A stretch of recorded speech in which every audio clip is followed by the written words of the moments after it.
Hello! Let's get ourselves live across the board. If you are joining us tonight, we are going to be doing a live UFO UAP Skywatch, coming to you live from Wiltshire here in the UK, which is right in the heart of Crop Circle country and just down the road from Stonehenge. Lots of weird, wonderful things in these skies over the years. Now, that blue means that the sun still hasn't fully gone round. It's getting darker later, but when that does go, we're going to see more and more stars. You can see a few on screen at the minute, so keep your eyes out for strange and anomalous things there. Who have we got in already there? Brian is in. How are you there? And Paul, thank you for the gift there. Stuart, you're now joining the members there, thanks to Paul. Thank you for that, guys. It all goes back into the stream, helping us improve all of the kit and hopefully our chances of detections. And Paul, I think we missed you yesterday there, but you did again, did the members then as well. So thank you for that one as well. There, where are we as well? Gribbage is in there. Dan, good to see you. And Baseman as well. Liberty. Formal diplomatic greeting. How are you doing? Harco, I'm sure here they're not in the mood. Oh, yes, Harco. I haven't actually checked the messages today, but if that's what I think it is, I'm, well, condolences on that one with all that's going on there for you guys there. Definitely thinking of you there. But if you are joining us over on the TikTok, how are you doing? Master Plasterer is in there, coming in with the likes. Liv as well. So it also the likes and shares. That helps us reach more and more like-minded people there, like yourselves there. And the more eyes and minds on the phenomena, the more we can all piece this puzzle together there. You never know who's going to come in and what experience with the phenomena that they are going to share, to helping us understand a little bit more about what is going on in the universe and our place within it there. So yeah, if you are joining us, do say hello. Let us know where you're all watching from tonight. And if you see anything, do let us know there, and we can zoom in on the good stuff. Still quite a lot of daylight, or sunlight, we should say, still doing our night vision in. The moon is up a little bit, so that's going to affect it. But as the night rolls on there, probably in the next 10 minutes or so, we're going to start to see more and more stars, therefore more and more activity and things like that. So keep your eyes peeled, and we're going to zoom in and look out for the good stuff tonight there. Should we have a zoom in already? So I think this bright one is Octurus there, but as you can see, with a few faint stars popping through at the minute, I don't see any movement. Now, as I say, as it is getting lighter, can I adjust the contrast maybe? No, that's just black. Oh, there we go. That's a little bit better. You can see more of the stars coming in. Then it's a bit of a dance. We have to play with the camera and with all of the settings. There's a wisp of cloud. Oh, we've got some faint movement down here. Can we zoom in on that? Zoom mode activated. Again, it's very, very faint, and we're going to see a lot of these tonight, guys. So you got to keep your eyes on it, on that movement there. Lots of man-made. Oh, sorry, guys. Lots of man-made satellites up there. So keep your eyes on them there, and we're looking for them to stop dead, shoot off at speed, change their course, their trajectory, anything like that, and they'll let us know that we are looking at something a little bit stranger indeed there. DJ as well, thank you for the gift, appreciate that. All goes back into the stream as well there.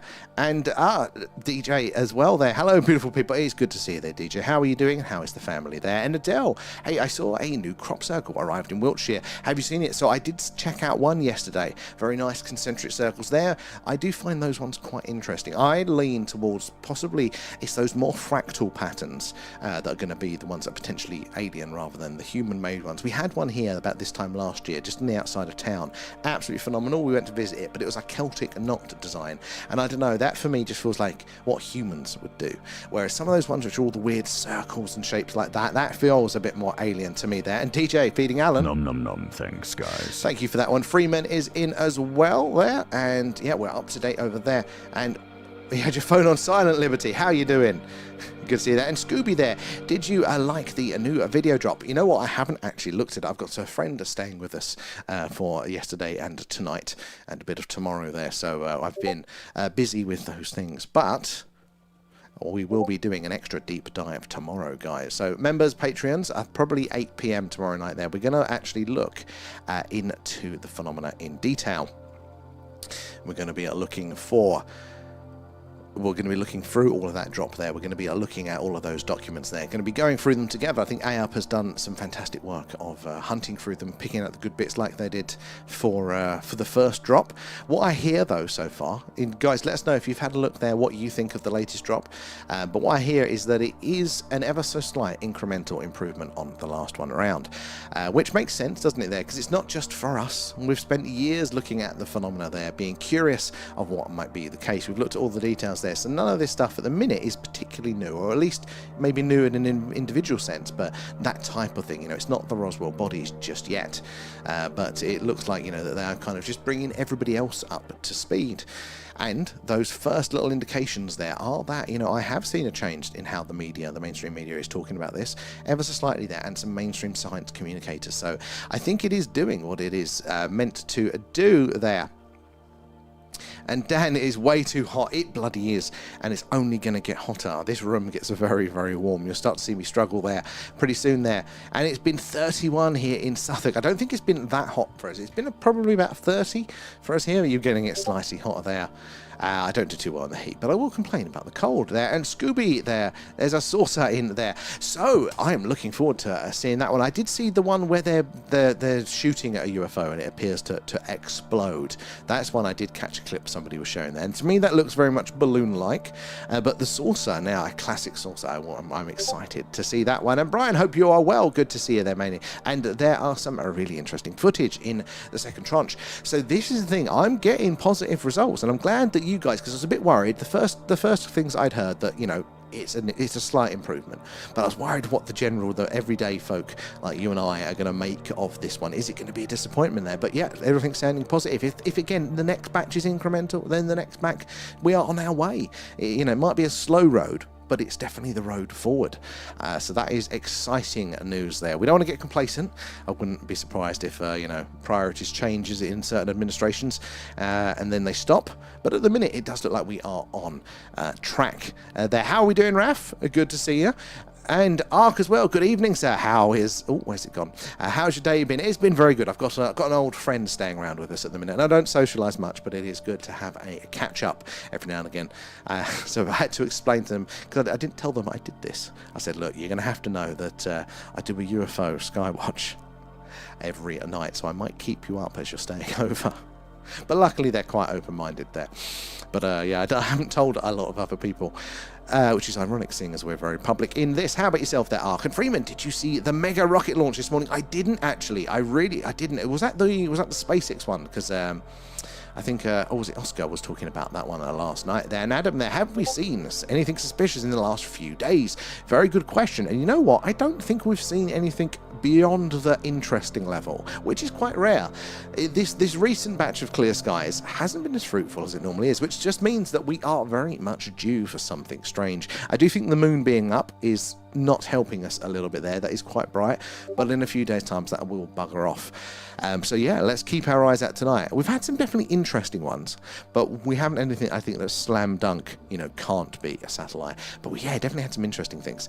And so your reply there, what did you think to the Professor Cox there? So DJ, this was a video that DJ sent us there, and it's Professor Brian Cox basically talking about, as a few of you guys have mentioned before, that humans are a little bit weird. Evolutionary speaking, we don't fit quite perfectly, quite like other animals here. And there are some, potentially boring explanations for some of them, but I think it raises quite I wasn't actually aware of the full range there, DJ, so I thought that was pretty interesting, seeing all the differences. I knew a couple, but not all of them. But yeah, does it point to actually life, us even, maybe as more complex species starting off somewhere a little bit further away, maybe Mars, maybe even further afield than that? You can make an argument. And the thing is that mainstream science works from the point of what is definitely known, and then what is the next step that is definitely known, which means it takes them a long time to get to the conclusion. Just because they have confirmed it doesn't mean that that is the full picture there. So I think these things are quite plausible there. 31 in Norfolk there, Freeman. That is a little bit too hot for me. It gets that hot in this room at 2 in the morning with all the electronics. It's going to be an interesting summer there. Joanne, how are you doing? Did you see the latest crop circle? So yeah, I caught the one. It's very much up my street, that one. A little bit too far for us here, but hopefully we're going to get one that's closer, and then in a field that a farmer will let us do a live Skywatch from there, because that is what we really want to do. A live UFO UAP Skywatch like we're doing right now, but from the heart of a crop circle. I think that'd be pretty cool there. Adam as well, and Carl, thank you for the gifts there. Joanne as well, appreciate that, guys. It all goes back into the stream. How you doing, Carl? Adam as well, how are you there? And Mr. Money there, hands. Good morrow. How are you there, Mr. Money? It's been a hot day and it's getting hot. Is it due to get hotter? Oh my god, I am not a fan of that. This is all right as long as you don't have to do anything. But there. DJ and Mr. Money coming in with the shares. Appreciate that, guys. It is those likes, those shares, the tapping away, all that jazz there that helps us reach more and more like-minded people like yourselves. You never know who's going to come in and what experience with the phenomena they are going to share, helping us all piece this puzzle together there. Right, let's bounce back over to the TikTok. The tubes. We've got to Raf, didn't we, there? And Dan there, have you caught any comments on camera? No, actually, we haven't, Dan. And it's something that we really, really wanted to. There was a few over the winter period, which in theory we could have seen, but the nights when they were visible, it was always cloudy. And I was raging there because we would love to catch a comet and maybe a bit of the Tau on there if we are lucky. That's the one thing I don't think that we have. We've got lots of meteors and things. Oh, that's a flasher. Was that in A3, I think, at the minute? Yeah. It just faded out there. I don't know if you guys caught that one on the screen. But yeah, so we would love to catch a comet there. And Professor, how are you doing there? Hello, just watched the new Department of War UFO videos there. So no worries there, Professor. And good to see you in tonight there. Where in the world are you joining us from? Guys, if you're new here, do say hello. Let us know where you're all watching from tonight there. But make sure you're following or subscribed because we do something like this every night. Clear skies, as expected for the week. It's the UFO UAP Skywatch coming to you live from Wiltshire in the UK, which is right in the heart of Crop Circle country, just down the road from Stonehenge. So we see lots of strange and anomalous things in the night sky. But also, when it's cloudy, we do an alien radio signal hunt there, and we search what's called the hydrogen line, and that is the channel on the radio dial. That scientists theorize that if ET is out there, that's where they'd put the message hello.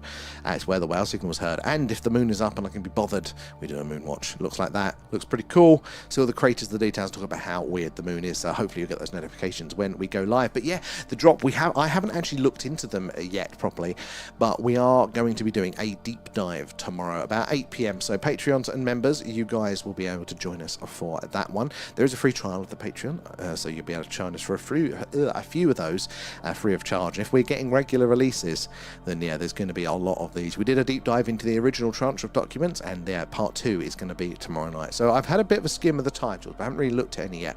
But yeah, AUP has been looking through and is going to pull out all of the good ones for us there. Maya is in. How are you doing there? And Hole there, back in the Premiership. Get in there. And was that Blues there? How are you doing? Hi from the UK. Good to have you in.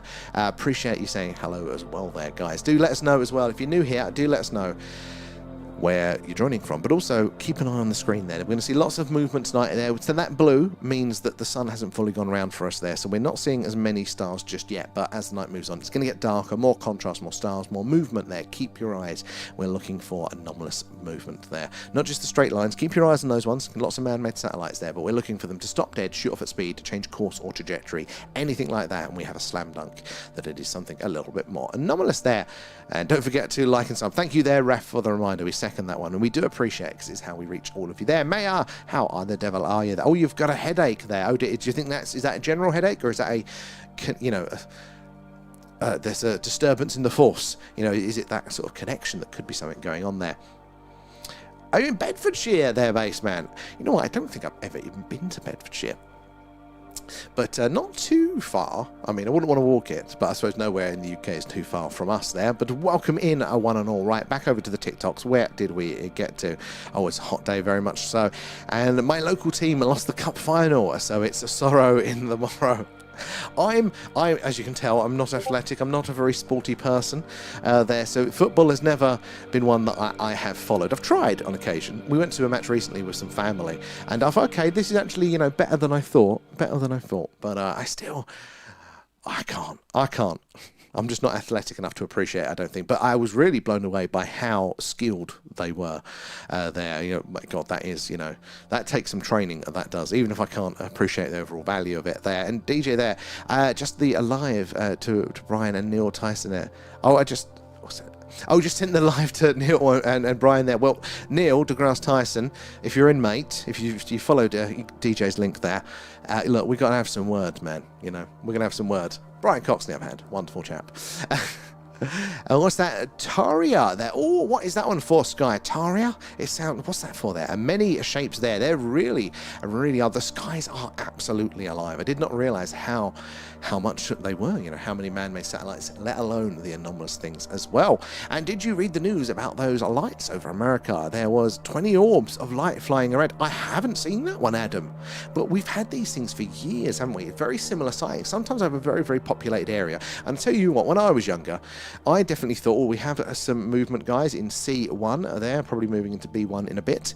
Keep your eyes on it. Remember, we need to see it do something strange. For us at the minute, we cannot tell for sure if it is a UFO or man-made satellite, and there's a lot of man-made satellites up there, so yeah, we need to see it do something strange. Stop dead, shoot for speed, change its course or trajectory there. But yes, if you told me when I was younger there that, there'll be a mothership, lights like this anomalous movement there over a city that thousands of people observe, then surely that would make the news and we'd all realise that aliens are real. But no, that's happened a number of times, and that's apparently not enough for the news. So not surprised, but I haven't heard about that one. Ian as well, what time would you say is more active in the sky? So it's the window is mostly just after sunset. So yeah, a few hours around then, and what's happening is that the sun goes round for us here on the surface, hence it is dark, but the things that are higher off the ground, they still have a direct line of sight with the sun until it goes fully round. And what's happening is that sunlight is bouncing off those objects flying around up there, and we're able to see them because of that. Now, that's how we see the man-made satellites, but if a UFO is flying around up there, it's going to bounce that light back down to us in the very same way as well. So all those things up there get illuminated. So that bit before the sun goes fully round is the golden window for it. Now, it's a bit of a mixed bag, though. We get to see more, and therefore those passive objects that may be alien in nature, we get to see those. But then there's a lot of man-made satellites, lots of activity. The skies are moving ridiculously. So we have to. That just seems very, very dark still for this time of night. Let me turn some of my settings up there. I want to make sure we're getting all the stars. That's a little bit, yeah, there you go. It's not too washed out, but that blue still means that sunlight is still there. The camera lens can pick that up. There you go. That is actually a little bit better there. Silly me, had it down, the brightness down too much. So yeah, keep your eyes out for that movement there. Lots of on the screen, but we need to see it stop dead, shoot for speed, change its course, its trajectory, something like that. They'll tell us for sure that indeed there is something a little stranger going on there. And Carl, I've been feeling the same there, and a bit lightheaded. Oh, Maya, so the connection as well. Again, I wonder what that is picking up from. I wonder, because it reminds me of, like, when we had 3i Atlas, there was such a connection between you guys feeling this, and then it disappeared behind the sun, and then the feelings went away, and then they came back a bit when it came out the other side. There was a correlation there. The blue outer ocean, is that along the flat earth angle? I hear that they talk about that being things up there. And good evening, Astra, how are you there? My opinion there, and DJ and Adam, thank you for the gifts, appreciate that. All goes back into the stream there, same as members, Patreon, Super Chat, all goes back in. We've actually ordered some upgrades, guys, so hopefully soon there will be some more improvements for you guys to see on the screen there. And why do we need to imagine the sun space movements there? Oh, wow, I'm not sure on that one. The sun space moon. I'm not sure I'm following the force guide. Try again, we'll try it there. Blue Nose, how are you? Good to see you. How's your relaxing weekend going? Lots of chores. And DJ coming in with the shares. Kate is in the house. How are we doing, Kate? How are you today? How the ferals? Good to see you in there. And Rachel, we're getting the crew in over on the TikTok. Guys, do say hello there. Let us know where you're all joining us from tonight there. Keep your eyes on the movement on the screen. Call out the anomalous stuff there. Lots of movement, lots of man-made objects flying around in the night sky, but there are occasionally ones that are a little bit stranger there. So flashing coloration can be of interest, but it's not as much of a slam dunk there. It's the gold standard is the zigzagging, the jumping around there. Anything like that really helps us to prove it there. And Janie, thank you for the heart there. Oh, and it's not about F either. It's about the creator and the creation. So I'm less opposed to things like that than I used to be. I think a lot of this, in fact, the more you look at the complexity of the universe, film mode activated. The more you can argue. There's many a scientist that's come around and said, look, the more science I do, the more I realise that, actually the religious perspective a lot of the time does actually, answer some of the things. Science says, give us one miracle and then we'll give you the universe, that we can explain the universe. But they still need the one miracle, the Big Bang. So I'm not fully there, but I'm definitely more open to it as well. The ferals be feraling. Well, that's probably good. That's what they're meant to do. Rachel was out moon gazing there. Never gets old, Rachel. I'm glad you... I never spent the time back in Essex there looking up at the night sky. Wasted years there. We're definitely making up for it now then. Blue Nose, all good there. Off out in a bit there to watch your stepson perform at a club. Oh, awesome there. Well, I hope that goes really, really well. Sounds very, very good there, Blue Nose. What sort of a performance is it there?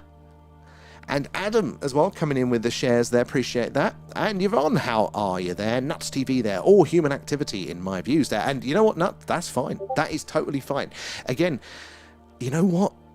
We don't know for sure. Like, we can see some anomalous movement here on the screen, and hopefully we're going to see some more of it tonight there. We can see some things that man-made satellites we know can't do. There's certain behaviours, and that's rarer, but there are certain things we know man-made satellites can't do, and therefore you're not left with many other options that are up there. Now, but then saying that, is it ET? Flying, waving as he goes past there? Or is it some sort of freak weather phenomena? Is there some sort of physics issue here that we're just not taking account of? That is quite possible. There, I think, well, we know, and even mainstream science agrees now, that aliens are going to be out there. It's just a numbers game. We know that there is so much. There are actual planets around all the other stars that we see there. We didn't know that for a while, but now we know that it's just a numbers game. But are they visiting us? Now, a lot of you guys have had experiences, and I've seen some strange movements and lights in the sky that feel very intelligent, but actually, you know, is this just our modern interpretation? So you're very welcome with that, Nuts. Very welcome as well to just enjoy the night sky. And we are watching the water waves. So I don't lean that way myself. There. I think that's tied in, isn't it, mostly with the flat Earth side of things.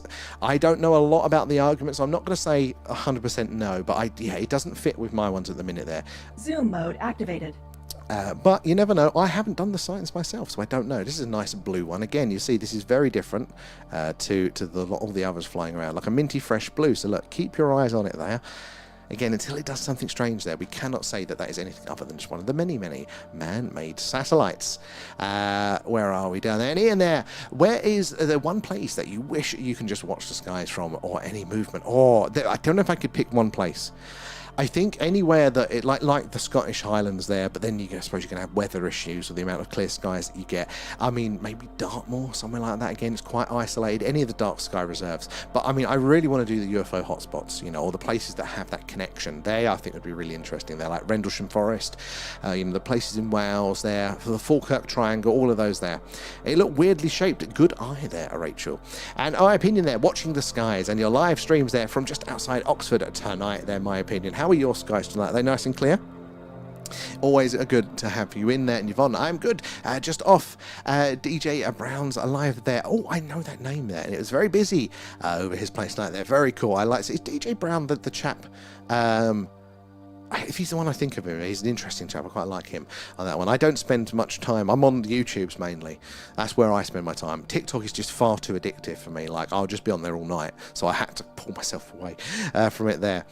And extra humans or ultra humans, so yeah, the extraterrestrial, as in, you know, they are from a different planet, or the ultra terrestrial, as in they could be from a different, you know, could be, well, it could be an adjacent species. There's so many different theories at play there, and the humans aspect as well. Is it us from the future? That is a very interesting. He's a rapper. Oh, awesome.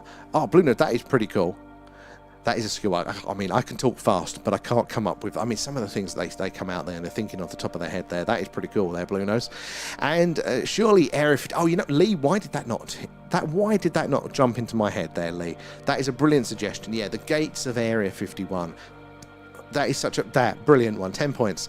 There, and Whipster there, eggs or bacon. Both. Why would we have to choose there? And if you think you know him, you probably do there. Oh... Hold on, where are we on the scrolling up there?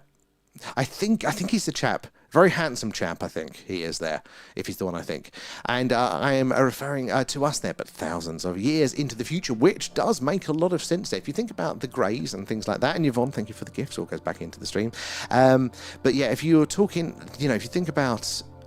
you know, all of the experiences like the Greys, or, you know, the, what do they call them, the Tall Whites there, all of those ones, the Nordics, all of that sort of experiences that people claim to have had there, all incredibly and sometimes literally human-like there. And what would the chances be of separate evolution coming to the same conclusion? It's possible, but it's very, very unlikely. So it does, you know, strike me that actually, you know, that time angle comes into this. And if you think about it, if you're building, you know, a warp drive. You're building a time machine at the same time.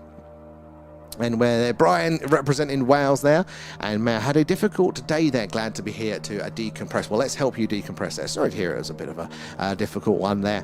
Or is it, I don't want a slight headache? Well, Raf, you just got to stop asking. And that. Where are we? Let's jump ahead on us there. Where are we there? Rest well, exactly. And Professor there as well. I love all of the YouTubers who are down to earth. I think we live in such a fantastic time, don't we? Where there are some really, really good people out there doing some proper good research, some journalism, they're making connections, or maybe even some scientific research, you know, in themselves, and they're publicizing it live there. Like, we have the ability now to learn so much that we didn't have before. And I think that is the main impetus for the disclosure that we are currently seeing there. They're mainstream just ignoring it and telling everyone that they're crazy. It's just not holding true now, because more people are able to see and do the work and, you know, get that knowledge in. So I think what a fantastic time there. And everyone in my house has headaches there. All 5 of us. You've synchronized. It's because you're listening to me rambling all night. Me too. Oh, Casper Sight, he's a good chap. Yeah. Where are we there? And Professor Caspar makes me a belly laugh there, and he's my age as well. So just get his sense of humor. There's a few people out there. I mean, you know, there's some people out there that you go, you know what? I don't know if I can hang around you in the flesh. But then there's others, like Caspar Sight there, that you're like, you just seem like a proper good chap there. So right, let me just increase the brightness on this one a bit. Look at that bright one coming in there. Very interesting displays tonight. So keep your eyes on it there, because again, it is just that last minute change of course, speed or direction that tells us that in fact it is not one of the many man-made satellites. It is in fact something a little bit stranger. I'm bouncing between 2 chats tonight, currently on the YouTube, and I'll come back over to the TikTok when I finished here. But do say hello, let us know where you're all watching from tonight. I'd love to hear from you there. And again, if you've had an experience with the phenomena, do let us know. We'd love to hear that as well. Even if you're not quite sure, again, do ask, put it out there. We'd love to hear it. But again, if you've got any questions, ask away there. No silly questions here at all. Maybe it's what we're doing, why we're doing it, or anything like that. 35 watching there, and should be more likes. Thank you, Raf. It is the likes and shares, guys, that helps us reach more and more like-minded people like yourself there. And rip Kyle Bush. Who was Kyle Bush? That name doesn't ring a bell. It's not another one of those scientists there, is it there? And Liberty, Casper Sight, Neutral Lake. Really? Oh, no. That is naughty behaviour, especially without accreditation there. That is a faux pas in this spaces there. And Blue Nose, just see there. Thank you. That's very, very kind of you, Captain. Appreciate that. All goes back into the stream there. The gifts, the subs, the patrons, and all that sort of jazz. Remember, deep dives as well. Tomorrow, guys, we're going to be doing that at 8 p.m, looking at the latest of the documents released there for our members and the Patreons on both Tubes and Patreon there, so do join us for those ones there. And UAP can shift. They very, very much can there, Blues. They very much can. Some of that, and that is one of the identifiers there, isn't it? It's that sort of anomalous movement that tells us that it is not a man-made satellite at all. And just sounds bored. I'm streamlined. I'm not actually bald. I can grow. My hairline is still all right, actually, touch wood, at the minute. It's just all grey. I went grey at like 16. So off it comes. And do you think that the UFOs are us looking into us? So yeah, I think that is. I don't know which specific theory I settle on most at the minute. I kind of describe it as that I'm painting 1,000 pictures. And every time you guys come in or some news is released there, I go over to that particular picture and I paint a little bit more in, or I paint over something that's now incorrect. And I feel at some point I'm going to step back from all these 1,000 portraits and I'm going to pick some to hang on my wall. So at the minute, I'm just like, I'm taking all the information in and I'm going to figure out what makes the most sense later. But I do believe that, look, it's probably unlikely to be one of these things. It's probably unlikely to be just extraterrestrials from Zeta Reticuli. If there's one set of aliens out there, there's going to be more. You know, it's just a numbers thing. So, yeah, I think it's going to be probably far weirder. And again, it's our human interpretation. Are we fully capable of comprehending what the full depths of the phenomena is there? But, yeah, us as well, being part of it, us from the future, or maybe, you know, humans from the past. That is actually another one that somebody dropped a very plausible case for. And I hadn't even considered us from the past. We think they're so much more advanced. They've got to be from the future. But humanity itself has been anatomically the correct for a very long time. So maybe it's just the civilization that has been reset there. Lots of possibilities. It's probably going to be a few there. Professor there, I'm not that knowledgeable. I just repeat a lot of what you guys say there. I can't take credit, but thank you. And how you doing, Paul, as well? Good to see you in. And I've never seen channels that have done this kind of thing there. Then I came across Casper, and this is this div. A little after, and you've been here ever since. Then you come in for the knowledge, Raf, and you stay here for the fun, for the community, and the Frey Bentos pies. Seen a UFO there, Blues there, and it looked like a pine, and it was not there. So a pine, as in a tree. So was it in the air, or was it kind of on the ground, but it kind of having that sort of thing? Again, mimicry behavior. We do this. We're constantly spoofing aircraft signatures on radar, aren't we, to make enemy radar think that we've got more planes and to shoot this one, not the real one. So it makes sense that, you know, other beings would possibly do that sort of thing as well. Then Liberty, the BBC also nicked some of my night streamed on the F-22s there, and that first I went to the Middle East, but they did put my channel name, and at least they did that, Liberty. Jesus, yeah, and this day and age as well there. I watched Dobsonian Power as well, Professor. I've heard of Dobsonian Power. I don't think it's one that I've watched. I am more on the tubes. That's not my native platform. But I don't think I've caught. I know the name there.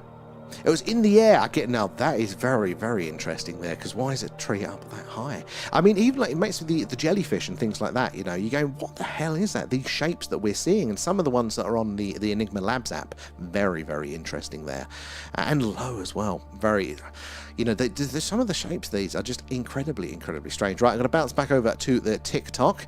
Let me see where we got to with it there.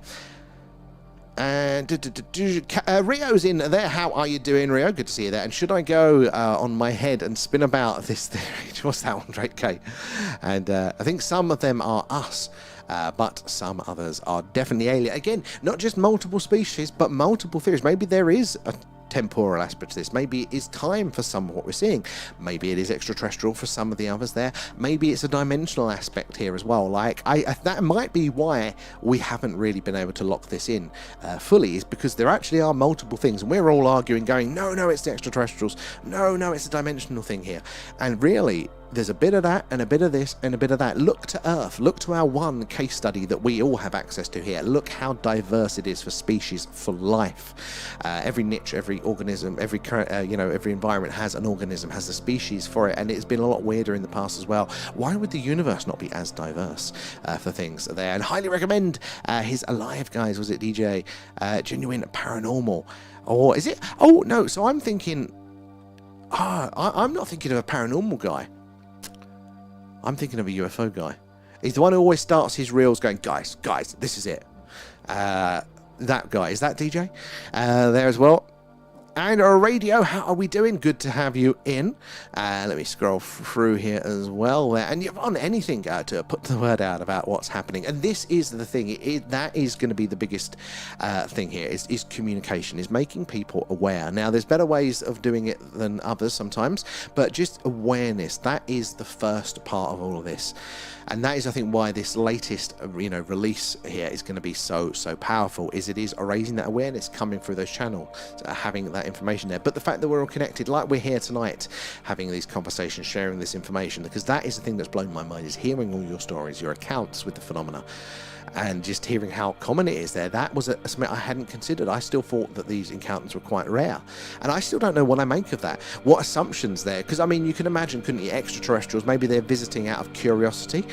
Just seeing what the life is like here on Earth. Maybe they want to invade us. Was another thought I had there. But when you take into the account just how much activity there is, probably the invasion thing doesn't necessarily hold up as much. Maybe they would have done it already there as well. Maybe they would have studied us enough by now with the amount. But, again, multiple things could be true. And good evening, Drewski. How the devil are you? And sky here is a dark in Aberdeen there. And I put 2 pics of the pink sky on the Discord. Oh, Rio, I'm going to check those ones out later. I've not been on at all today, so I've got to catch up with all of the messages there. I look forward to catching up with those guys. If you want to check those out, link in bio for that really cool Discord community there. Got the interesting things, a bit of sky watching stuff, general space, what they call it, space pictures, all that jazz there. But my favourite part is the personal experiences section there. You guys are putting your first-hand accounts with the phenomena in there, images, videos too, so do join it, have a look, or add to them yourself. We'd love to hear it there. And M to the C, loving the stickers there. And you're on there. Is that the one? And Rolo is only just 3, and he's grey hairs. Oh, he's an old pups. He's an old pups there. Yeah, no, 16. Boom, greys coming in there. That Brian Cox is a grey, and he looks all right. Is Brian Cox going grey? Yeah, no, it don't work for me. I've got a Lego head, as you can kind of see with the bulbous nature of it there. No matter what haircut I have, it looks like, you know, when you put Lego hair on the little Lego head, it's just clipped and it's on. It just looks like you just go put the hair in there. So it's never good. It's never good. One day I'll grow it back out there. The Frey Bentos rule, exactly, DJ there. It'll be you and Raph with the Frey Bentos there, the Bentos Pies and the Sainsbury's carry bags. They are classic memes from our little group there as well. I don't know if the tubers really know about the carrier bag incident, and maybe past us is preventing an intergalactic collusion there for future. There may well be. There could be so many things. In fact, traveling into the future is easy. Like you know, we know it's possible and we know how to do it. You just go faster. The faster you go, because of relativity, you know, it doesn't just mean you get somewhere quicker, but time passes for you much quicker as well there. So you can travel into the future just by going faster. You know, we've had astronauts on the International Space Station. They're technically just at that distance already, you know, faster than we are. In fact, they're slightly younger, aren't they, than we are, ever so slightly, as well. So we know we can do that. But you know, with that in mind, maybe that's what's happening. Maybe these craft have come from the past and just can't get back there. Oh, you're off there, Blue Nose. I hope it goes amazingly well. You'll have to drop his name in the chat so we can check him out there. And thank you, as always, Blue Nose, for hanging out with us there. And when Rachel sent me the video, my brain exploded with the time travel aspect. Wait a minute, what video was that? My brain's gone totally dead. You've probably told me, Kate, on it there. I mean, it's like when you think about the universe being infinite. Oh, of infinite. Yeah, oh my God, yeah, no. 100% there. It's numbers. I get numbers. I know what a billion means, but I can't, I'm very visual. I can't conceive of a billion there. It's hard to grasp, you know, and hard to feel it there. So yeah, when we talk about space stuff, it very quickly goes into that section there. You took a photo with your Samsung phone there. It's not great photos. Rio, it's going to be better than mine. Latest iPhone, shit pictures. I'm sure it's user error more than anything on my end, but don't you worry, we just love to see it there. Lego wigs, it really does look like you've clipped hair on, and you can imagine me as a teenager trying to make myself half presentable with all of the acne there as well. Just, oh, it's just not right. Oh, it's, you know, wax, gel, you name it, didn't work. It's crazy there. Just buy some wigs. Kate, you know I love a good hat. Maybe wigs are the next. Maybe wigs are the next one, guys. I think I'm gonna come on and have long, luscious hair for it there. You know what I'm like with on the Quest with that big headdress there. I love to play with that. Long hair. I haven't had proper long hair before. I've had the long fringe for the emo days there, but you know I've never gone through like the old school musician sort of roadie look. I think I might need to grow it out like shoulder length hair. What do you reckon? I look like what's that one from the X-Files on the Lone Rangers? As well there, my cat is a Russian blue and she is a 2 in July there. I've noticed some grey hairs there. And did you send? Maybe, but I haven't checked it. Rachel may have sent it to me, but I haven't been on any messages all weekend there. Do you have my own straightener? You know what? I didn't actually. I didn't go that far, mainly because I'm so lazy. But I have borrowed a few straighteners on occasions there for those special gigs there. Do it, different week, different days. For the Mohawk, wouldn't get the headphones on for those there. I used to have shoulder length hair there when I was wrestling. Oh, DJ, put some pics in the Discord for that. We need to see it. I still need to put my emo face in there so you guys can have a good old jolly laugh at that one. Right, let's crank up the brightness, guys, a little bit more. Make sure there's so much activity on there tonight. Remember to pay attention. We're going to see a lot of man-made satellites tonight, guys, but we need to, so pay attention because it could be at any second these things could stop dead, change course or trajectory there, therefore letting us know that they are in fact something a little bit stranger. Zoom mode activated. That sort of behavior there is actually pretty conclusive that it is not a man-made satellite. So that's the gold standard, but flashing coloration can be good as well. And if guys drop those numbers into the stream for the grid, and then if you're lucky, the mods might press those buttons to highlight them there and we can all have a look there. But there's so much activity. Is that a flash down there? But yeah, flashing can be of interest as well, some coloration as well, but we really want to see that anomalous movement tonight there, so keep your eyes peeled. And if you are just joining us, so we are doing a live Skywatch, a live UFO UAP Skywatch tonight, coming to you live from Wiltshire in the UK, which is right in the heart of Crop Circle country and just down the road from Stonehenge there. Lots of weird and wonderful things in these night skies. Say hello and let us know where you're watching from in the chat there. If you've had an experience, do tell us as well there. But we are on basically every night, and the clear skies, it's the UFO UAP Skywatch. Cloudy nights, we're doing an alien radio signal hunt there, like the film Contact, listening out for ET saying hello. If the moon's up, we do a moon stream. You see all the craters, all the details. It looks like that, and it is pretty cool. So yeah, join us on our quest for more and more evidence of the anomalous there. Let me bounce quickly back over to the tubes there. Where did we get to with you guys? We got to Portland, didn't we? There. Since I like our cars are UFOs to them, we're the UFOs. Well, maybe they do look so strange to them. Maybe it is that difference. They're used to UFOs flying around all those saucers, and they'd see our four wheels on a car. Maybe that's weird, because it might not just be this linear development. You know, it might not just be that they had cars 1,000 years ago and now they're so much more advanced. It might actually be a different technological tree here. In fact, you know, we assume that they are far more advanced, and that is probably the most likely case. But if Bob Lazar is correct here, and it is these anti-gravity properties from element 115 that allows them to essentially build a warp drive and travel these distances, if that was naturally available in their solar system or even on their planet, they might have never gone through the combustion engine phase. They might have bypassed that as well. They might actually be further back in a lot of other ways there. It was just easy for them to do these sorts of crazy travels. I mean, it's probably less likely, but it is a possibility there. And Professor, I have a black triangle right above me, floating slowly just above my house at night there, and it was almost camouflaged, but could see the shape clearly, and 3 dim lights at each point there. And this was before I knew the black triangles. Now, that is a phenomenal one. They do say, don't they, that the black triangles are mostly, not all, but mostly going to be the reverse engineered craft from the US, and I really like that as an explanation. We apparently had a crashed one here, like an early prototype, emergency landed at one of the military bases around here, and so we've seen once on screen, we saw what we thought was the black triangle, and it was again 3 dots in the corners there, and it appeared to block out the stars behind it as it moved very slowly across the screen, which was pretty cool. I'd love to see something like that myself in person out there, out into the skies there. And do you ever travel to Greenwich there? And I believe you're currently based around Stonehenge. We are not far, British Night. We are actually there. So Greenwich, I used to go there semi-frequently. When I was in Essex, always jaunts to London. In fact, I'll go to Greenwich quite a lot there. Very fond memories of the park there and the observatory and all that sort of stuff. So I know a little bit of Greenwich, but I don't really travel there much at the minute because London is a pain to get to now. It's only an extra hour on the train, but the time you get in, and then you got to get back, and it's a pain in the ass. But you know what? I haven't been to Greenwich probably in about a year or two now. At some point, I do like, I might make the effort to go back for Christmas there. Can't beat its proper vibe for Christmas.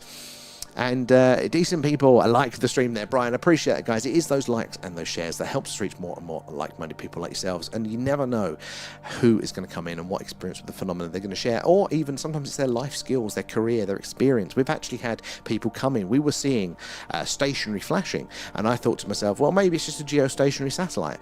And we wrote it off for a while. Then we had a chap that comes in that works with satellites, and he's basically like, no, not a chance in hell, not with a camera that you've got and at this part of the sky. And they're not in this part of the sky. And we looked it up and confirmed it right. He said, no, you wouldn't be seeing it there. So what the hell was sitting still long enough to flash back to us there? So that is why it's so awesome to meet all of you guys there, to get all of your experiences and your knowledge, and together, as we say there, we can piece this puzzle together as well. There and Blues well, but we got to some of the technology though. Well, apparently, that is something they've been working on. They do say, and again, I don't know the specifics, but they've talked about microchips there. The Velcro was one, sort of memory metal, Teflon again. And again, a lot of people do say, no, actually, look, there was the development tree for some of those. But, I mean, the theory, in fact, the memory metal, was it nitinol or nitinol? Something like that it's called. It's a man-made memory metal. But funnily enough, it's very similar to what people described the Roswell crash wreckage to be, which is very lightweight metal that when you crumpled it up, it just bounced back, remembered its shape and its form, which it's been very difficult for humans to do. And we've got a poor man's version of it there. It doesn't quite hold the same shape as well. It's not as good, but they did invent it. And funnily enough, it came from one of the labs, which is a government lab, exactly where they would leak all this sort of stuff, or they would seed all of that technology. But one of the scientists, whose name is on the paper for that metal invention, on his deathbed said, yeah, no, we based that on the Roswell crash metal there. So some people have literally just said it as well there. And you can only travel to the future there if you go around Earth 7 times per second. So basically, well, technically you can travel to the future. We're all doing it. We're all technically traveling to the future right now. But to get ahead, the faster you go, the closer you get to the speed of light, that's relativity kind of comes into play. And it's crazy. Like if we jumped on a warp drive spaceship that could travel very near to the speed of light to Proxima Centauri at about 4.2 light years away. Near the speed of light, that takes us about 4.2 years to get there. But if we went there and then another 4.2 years to get back, so 8.4 years, our little round trip, when we come back, everyone we know will be dead. Because although it was faster for us, relativity comes into play, and it wasn't faster for the people at home there. So we can travel into the future. We know we just need a lot of energy to go very, very fast. Backwards, although theoretically possible, is a lot trickier. They haven't figured out a way to do it, as far as I know, yet. So it's pretty interesting. A lot of these things don't break physics there. They're not as crazy as we're there. Time dilation, exactly. I mean, look, time gets weird. Time is not linear, lads. This is something that blew my mind here. There's something called light cones. And the idea of a light cone in physics is that basically that is your sphere of influence. And physically, when things are physically further away outside of your range, you don't interact with them. And therefore, the order of time doesn't apply. So I might pour a drink in my thing, but an alien might pour a drink afterwards in their light cone. As long as we're not interacting, technically the alien could have poured the drink before I poured mine, or at the same time. Physics is weird. There's plenty of room for the strange stuff there, and thus the Terminator is born there. The time cops. Is it what's the Cybernet, isn't it? There, that's the AI that takes over, and there is an AI company that have called it Cybernet. They're one there. So thanks, lads, for just bringing it in, and you can travel to the future if you go around the. Oh no, that one there. And do you think the UFO are cars for them? We did that one. Why is the chat reordered there, or pods? Do you think they're all? So do you think that the UFOs are cars for them there? So I might be like us. Maybe they use the UFOs for the long distance, and then they've got probably not a fossil fuel powered version for it back home. Maybe these are just the long distance craft, their travel versions, or maybe they've got little mini ones at home there. And Brian as well, possibly if the aliens are constantly going light speed to us, they would look very shrunk. Well, that is another point as well.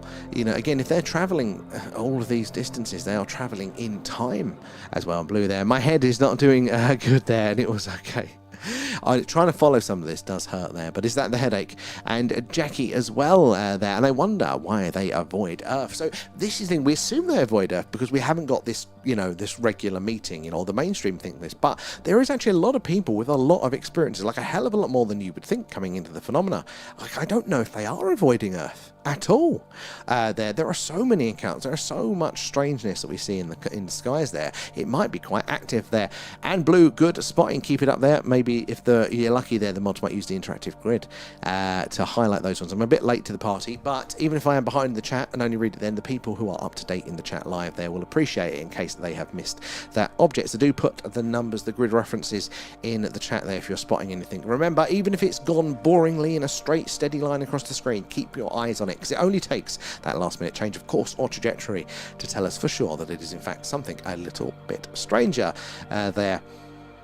Clear wood, clear wood, I've not heard that one, but ceramic alloys, I mean, the world is stranger. They've actually got some recovered materials that it's meant to be from crash sites and also things that have been dropped apparently by UFOs that they have analysed, and it is bloody strange. It's things that we can't make, so you'd think that surely that should be slam dunk, but it's not enough to push the consensus there.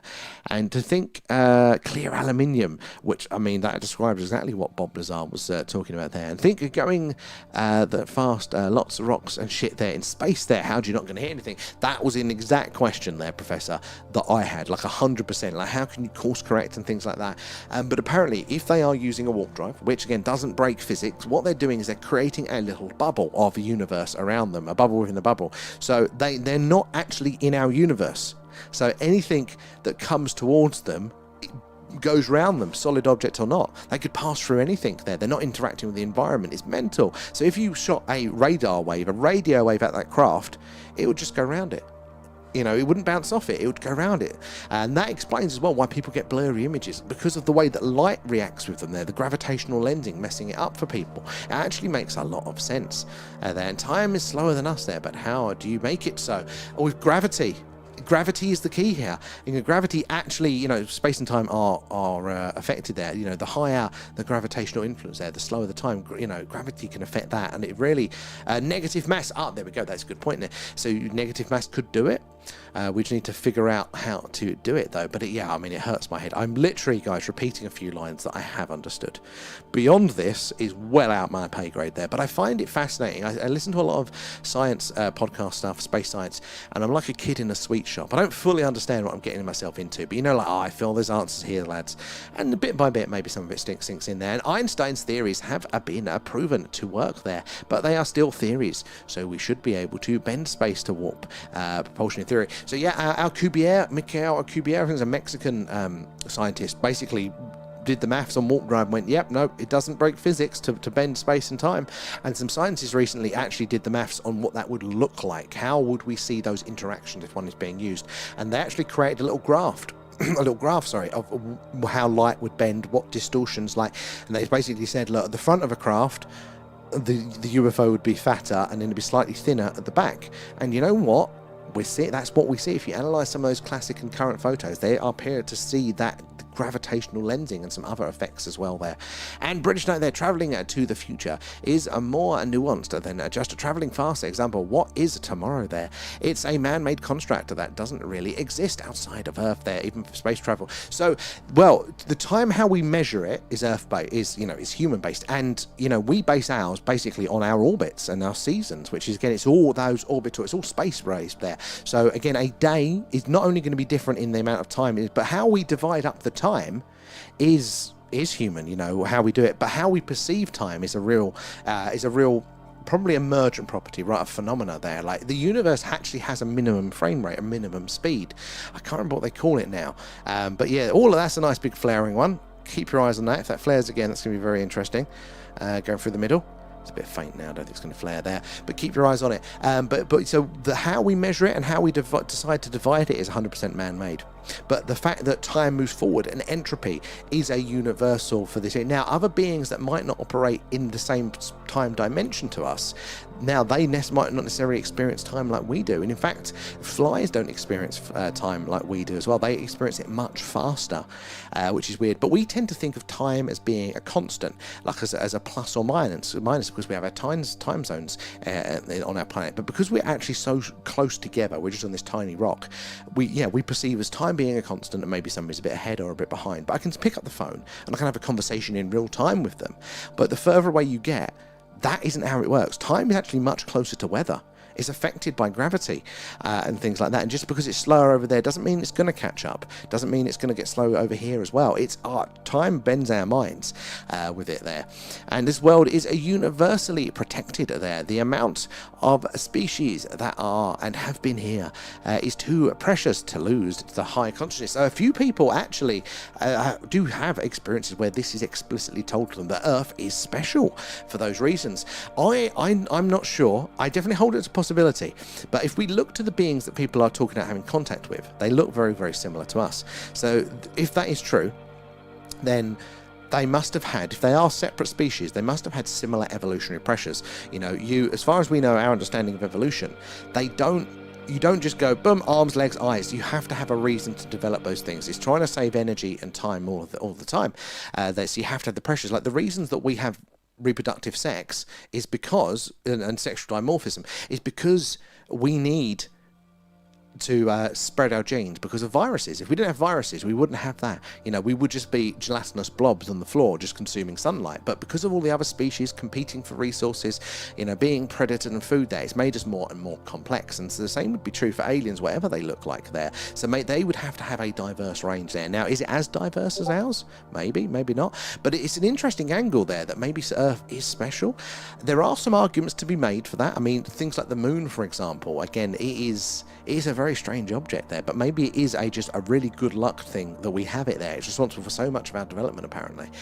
So maybe we are special because of that sort of thing there. But I mean, I wouldn't assume it by default. I don't think we've got the information to know for sure at the minute there.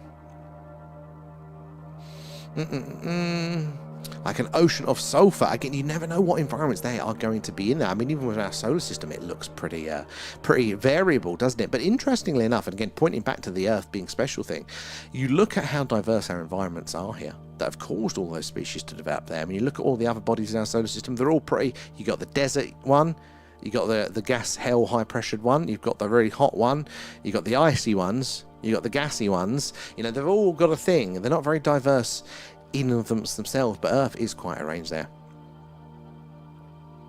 And what do you think about CERN and creating the Mandela effect there? I take everything a pinch of salt. And I think, Professor, this is the thing. Like, we it's all interesting, and we never know, do we, until we explore things. So I think it's fine to take it all in and all of that sort of stuff. And it's fine to believe one way a little bit more than another. Like, we're all supercomputers processing different information based on the software that we've already got hacked, which is our personality. And we need all this many people because it's a very complicated equation. So I think, you know, diverse input there. But the CERN stuff, like, I think the CERN stuff for me is like, there is a lot of mainstream explanation for what they're doing. It does make a lot of scientific sense, but I'm a big fan of the rule of unintended consequences there. Like, have they inadvertently done something that could have, you know, oh, that's a bit too bright, guys, done something that has happened and they didn't quite plan for? Definitely think that that is possible.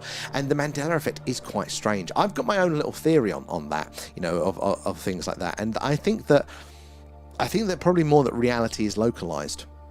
And what happens is that when groups of people with ever so slightly independent realities touch, as they interact, like those light cones we were talking about in physics earlier, somebody has to negotiate what the truth of that one was, so we have that shared experience. And that's probably why those little things there, you know, Schrodinger's cat is alive and dead at the same time in the box until it interacts with somebody else, then it locks it into a definite. Well, I think if you've you know, got several different Schrodingers there, maybe the cat has died, maybe the cat's alive in another one, and it's only when everybody connects and has to agree on an answer that one is picked. But until they're separate, maybe there was, you know, a universe or a group of people that for some reason it didn't collapse into one. And that for me is an angle that I'd be really curious to explore more on with the Mandela effect side of things there. And are they using entropy as propulsion? Quite possibly. Entropy is the principle of things just get more and more disordered in the universe there over time. They go from an ordered state to a more disordered state there. And I you know what, I don't know. Maybe it's part of the process there. And why do the flies experience it faster?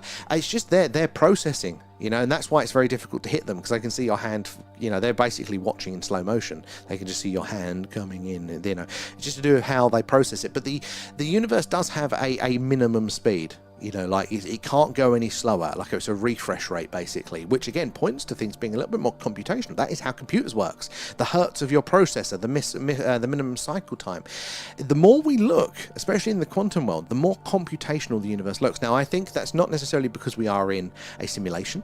I think it's probably more along the lines that, you know, just that is just how the universe functions, again, in a more computational fashion there. And because mass slows your personal time down, and it does, you know, that experience there, you know, the greater the body there, the slower time runs. Barely getting my head around it though. And so because they are so small there, that time moves faster for flies. I mean, might be part of it there, might be something to do with their, I'm not fully sure. I'm going to be out of my wheelhouse with that. But yeah, there are, you know, our experience, and if you remember this as well, like we can experience time ourselves slightly different. It's not a massive difference there, but remember the old adage is there, time flies when you're having fun. That is actually true. When you are having fun, you're not necessarily encoding more memories. You're not as conscious necessarily for as many snapshots of reality, whereas normally if you're stressed, you're taking lots of those snapshots there, so therefore you experience time in a different way, or they suspect those. It's very hard to know with the brain because you can't really open it up and see fully what is going on there as well. TikTokers, I will be back over to your chat shortly, but I'm just going through the questions here on the tube. Where did we get to? But it is absolutely fascinating. And all of these things that we say tonight that are like, you know, I've heard this and I've heard that there, these are the best current understandings of the scientists at the time. These things often change. And look, our best interpretation of our environment is likely to be in the single-digit percentage correct. You know, like, it's not the other way around. It's not the last few percent that science needs to figure out there. It's going to be the other way around here. We're just trying to understand the universe there as well. Or ADS and CFT explains a lot there. Oh, what's that one, Brian? I don't even know that one. I can't even guess to what they stand for. But let us know there. And Baseman there. That bogey you told us to watch there, going across the centre, flared about 6 times. Now, very interesting. You know, I didn't see that, bollocks, Baseman, but very good spotting there. Now, that is interesting. Again, doesn't mean that it's not a man-made satellite, but what we're going to remember is if that's flaring, what's happening in the sky, see that's catching the light there, right? As that object is moving, it's rotating. No flash, no flash. So it's doing that as it's going. And if it is a man-made satellite, it's basically broken. They're designed to point in one direction. If it's a communication satellite, those antennae are to point down and therefore communicate. If it's rolling around, that sensor suite, its solar panels are not pointing at the sun. It's not doing its job. Again, satellites at the end of their life can do that, so it's not an exclusive one. But we see a hell of a lot of it there up there to make the thing. But it, it could be pointing to something a little bit stranger going on there. And do you think that the beings are living with us? You know what? I don't know. I'm open to it, but it's not one that I have come across a lot. I've not had a lot of connections made with that, but that again can just be a observation bias on my part there. I'm more likely to click on a video, listen to a podcast that's talking about something that I already am more interested in there. And I'm just not interested in it. I am, but you kind of like, it's just one of the many theories at the second. It hasn't hooked me out of all of the ones we had to be selective to a degree. So it's definitely possible, and I think things like the new Spielberg movie points to maybe that might be something that's going on. That's why they're telling us in the form of fiction, because the Earth is 1,000 times more massive to fly as there, and it causes relativity. Brian, you know what? I didn't know that, but if that is on the money, that would make so much sense. I hadn't taken the size, because if that's true, that is brilliant there. I love that. And so many interesting subjects there covered here there. And it's really cool there, and I'm learning more. And Paul, that is what I love. We're the stomach of the phenomena here. We're digesting all of the theories, all of your experience here, trying to understand it there. And again, it's learning. It's all new information coming in there, and it will update it as it all changes there. But so many different people, so many different skill sets, sharing their knowledge, just like that last one, like Brian. That would make sense to me. Oh, but that is so cool there. So I definitely know that. And double split experiment blew my mind. It broke my mind, Professor. It broke my mind there. And what's the red light in 1T there? So that is 1B. Sorry, that is I think it's a Duff Pixel on that one. 1B. I think that one is a Duff Pixel. Sometimes they get a bit hot and they do that one. But good spot in there. And we collapse the wave function just by observing there. The observer effect again, which for me, again, it points very computational there. And the slit experiment is a frightening too, but it is actually frightening as well there. And a lot of mainstream people that will argue against UFOs and stuff like this, and we're all scientific and stuff like that, they've not heard of the quantum world. And you were trying to, and they think, no, you're telling us about UFO stuff. I go, no, this is established science. This is mainstream science here, talking about shit like that. And I do love to see the reactions of it there. And 1A, good spotting there, Blue. I think, yeah, we do see the red ones a little bit there. It's if we move the camera, it stays in the same place as well there. And Graham there, hi, did anything happen last night? We did have something last night. What was it? We did have something, because I remember going, there we go, that was a good one later on. What was it, guys? And an was it De Sitter space conformational field theory there? Oh my god, there, Leonard Susskind's work. I know Leonard Susskind. Yeah, okay, again, lots of stuff there. Anti-deterrence, oh my god, yeah, no, that is far beyond my pay grade, but sounds very interesting. I have to look into that one there. And Lee there, how are you doing there, evening? Locked in and ripping my knob up, as they say, don't they? We've all got to have a hobby there, Lee. Good to see you.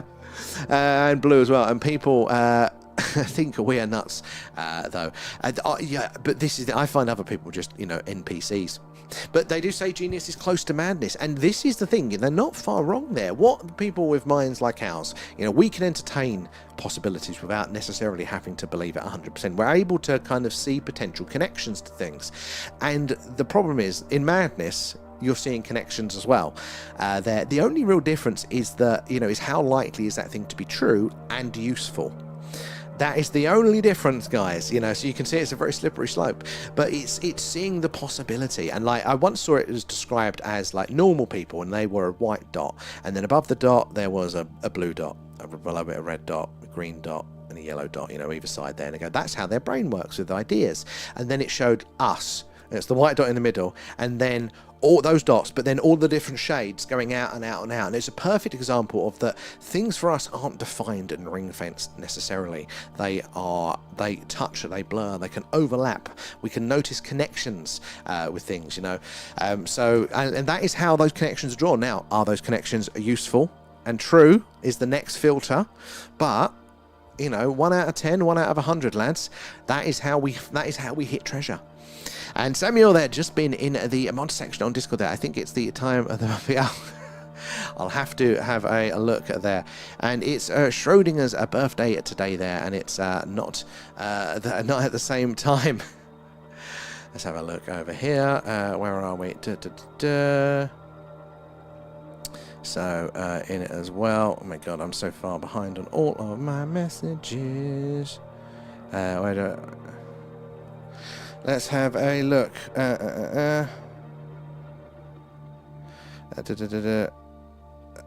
god, that's right.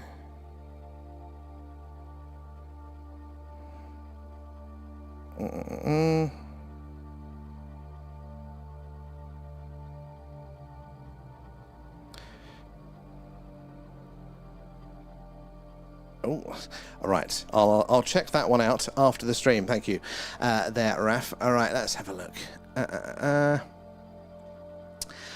Where are we? Let's have a look. Where did we get to over on the TikTok there? And Schrodinger's birthday. All right. No, we got to that one, didn't we? Let me scroll back down. Sorry, guys, I'm across 2 chats tonight, so you'll have to bear with us there. Just by some weeks, I got to that point. Let's have a look. No, we got to that point, didn't we? Shoulder length hair, we got to that one. I look emo with my new hairstyle, Rachel. Apparently it's coming back there. Hubs had long hair back in the day, and the hairdresser gave him some blonde highlights. Very fashionable. I was never brave enough for anything like that. How you doing, Devstat, as well? Because there was a bit of blind left over after my streaks were done. I believe Belitra. Oh, I mean, that's very, very brave. That's a nice orange one just off the edge of the screen there. Keep your eyes on the movement, guys. Remember, we need to see it do something strange there. We need to see it stop dead, shoot off at speed, change its course or trajectory. Let's see what's going on as well. I wish I could build my own UFO. Maybe one day, not so far away. Maybe the Americans are doing that. Did you drop Twitch there for mod message post? No, we've dropped it for the second because it costs 25 quid a month to do that one as well, basically, with the multi-streaming. All good use there, mods, with the buttons. Yeah, it cost 25 a month, and I thought best spending that money elsewhere because it's pretty quiet. So we've dropped it at the second, but it will come back at some point there. But loving the hashtags are there, Kate as well. And Jeff as well. I think all aliens struggle to travel around on pogo sticks, bouncing from a world to world. You never know, though. You never know, Jeff. It could be a lot stranger than we actually believe that. And on a generally real note there, what are all of the things moving on the screen there? It's quite fascinating there, Jeff. So most of them, sadly, are going to be man-made satellites. But it's a very, very good question. So before I get into that one, remember, guys, before... My God, where did my brain go? Sorry, guys. Yeah, we are doing a live UFO UAP skywatching. I'm going to do a spiel. So we are watching the skies live from Wiltshire at the minute, which is right in the heart of Crop Circle country, just down the road from Stonehenge. So keep your eyes out for the strange and anomalous. We're going to see a lot of man-made satellites up there tonight, but not all of them are going to be. So we're on the hunt. We've got to follow them. We've got to look out for the anomalies there, like either stopping dead, shooting off at speed, changing course, trajectory, anything like that will tell us that we are, in fact, not seeing just one of the many man-made satellites. They just can't do that one. So flashing as well, coloration can be of interest, but it's not a slam dunk there. So keep your eyes on them, and we're looking for that anomalous movement there, and we'll zoom in on the good stuff. Where are you joining us from there, Jeff there? And Rio, my boyfriend, has been bald since his 20s there, and he's 35 now, and he's beard and hair on the back of his head is great. But same, my mic, I've still got a couple of dark hairs here, but I'm mostly grey.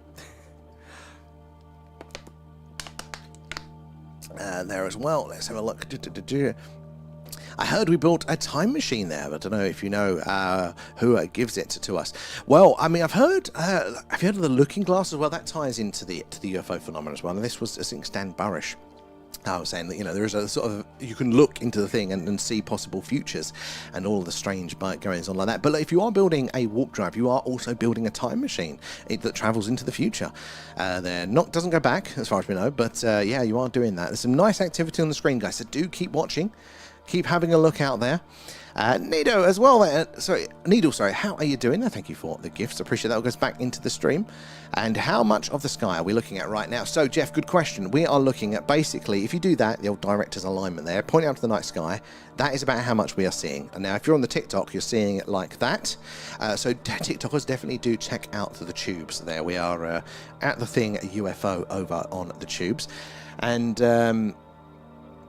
God, brain's gone dead there tonight. The heat is getting to me. I keep losing my train of thought. Yeah, we're there, but we've got a horizontal view, less of me, more of the sky. But you also can see more data that is going on there as well, and it's the right way up. So it's definitely worth checking out there. Evening, Grandad M. How are you doing?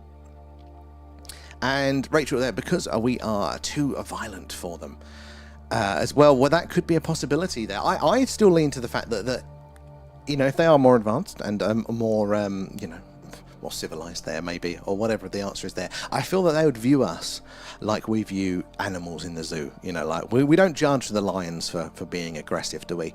And monkeys and things like that, they are terribly pretty fucking savage. So I think they'll just kind of treat us with a bit of caution, you know. But I don't think they'll judge us for it there. Lucas, have you seen the UFO, the recent drop there? So, not yet. We have on, well, we're going to be doing a deep dive tomorrow at about 8 PM there for members and Patreon. So we're going to be looking through all of that stuff there. So looking forward to it there. And Luke, no, I did that one. Hello, darling. You okay there? I'm okay. I thought you might want to break for 5 minutes because you're getting too hot and...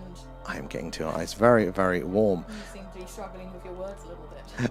I am a little bit tonight, but I will lose my place if I do, so I better just keep on and persevere with it. But thank you, darling. Hi, everyone. Can you whistle at Otis? Otis. Oh, you're watching downstairs. Hello. Hi, Otis. Hope you're a good boy. It's the parrot.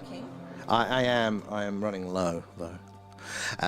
But yeah, all flashing B-frame so far behind Rio, but keep spotting there, see if it repeats there. And Lucas, there's got to be better images of these UFOs, but there might be, I think there definitely is, but I think they're probably kept aside. Now, the images that we're seeing, you know, I mean, from the sensors that we are seeing them, they make perfect sense there.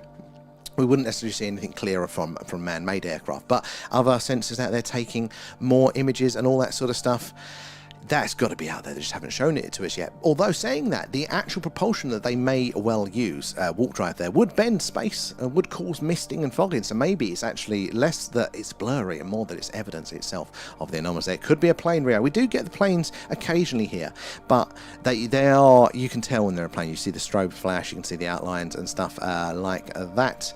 As well there. And Jeff, I know they can see is dinosaurs and like no lights. Why would you want to come to work there? So this is the thing.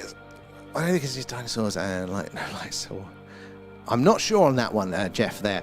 And 3 Red there, welcome aboard.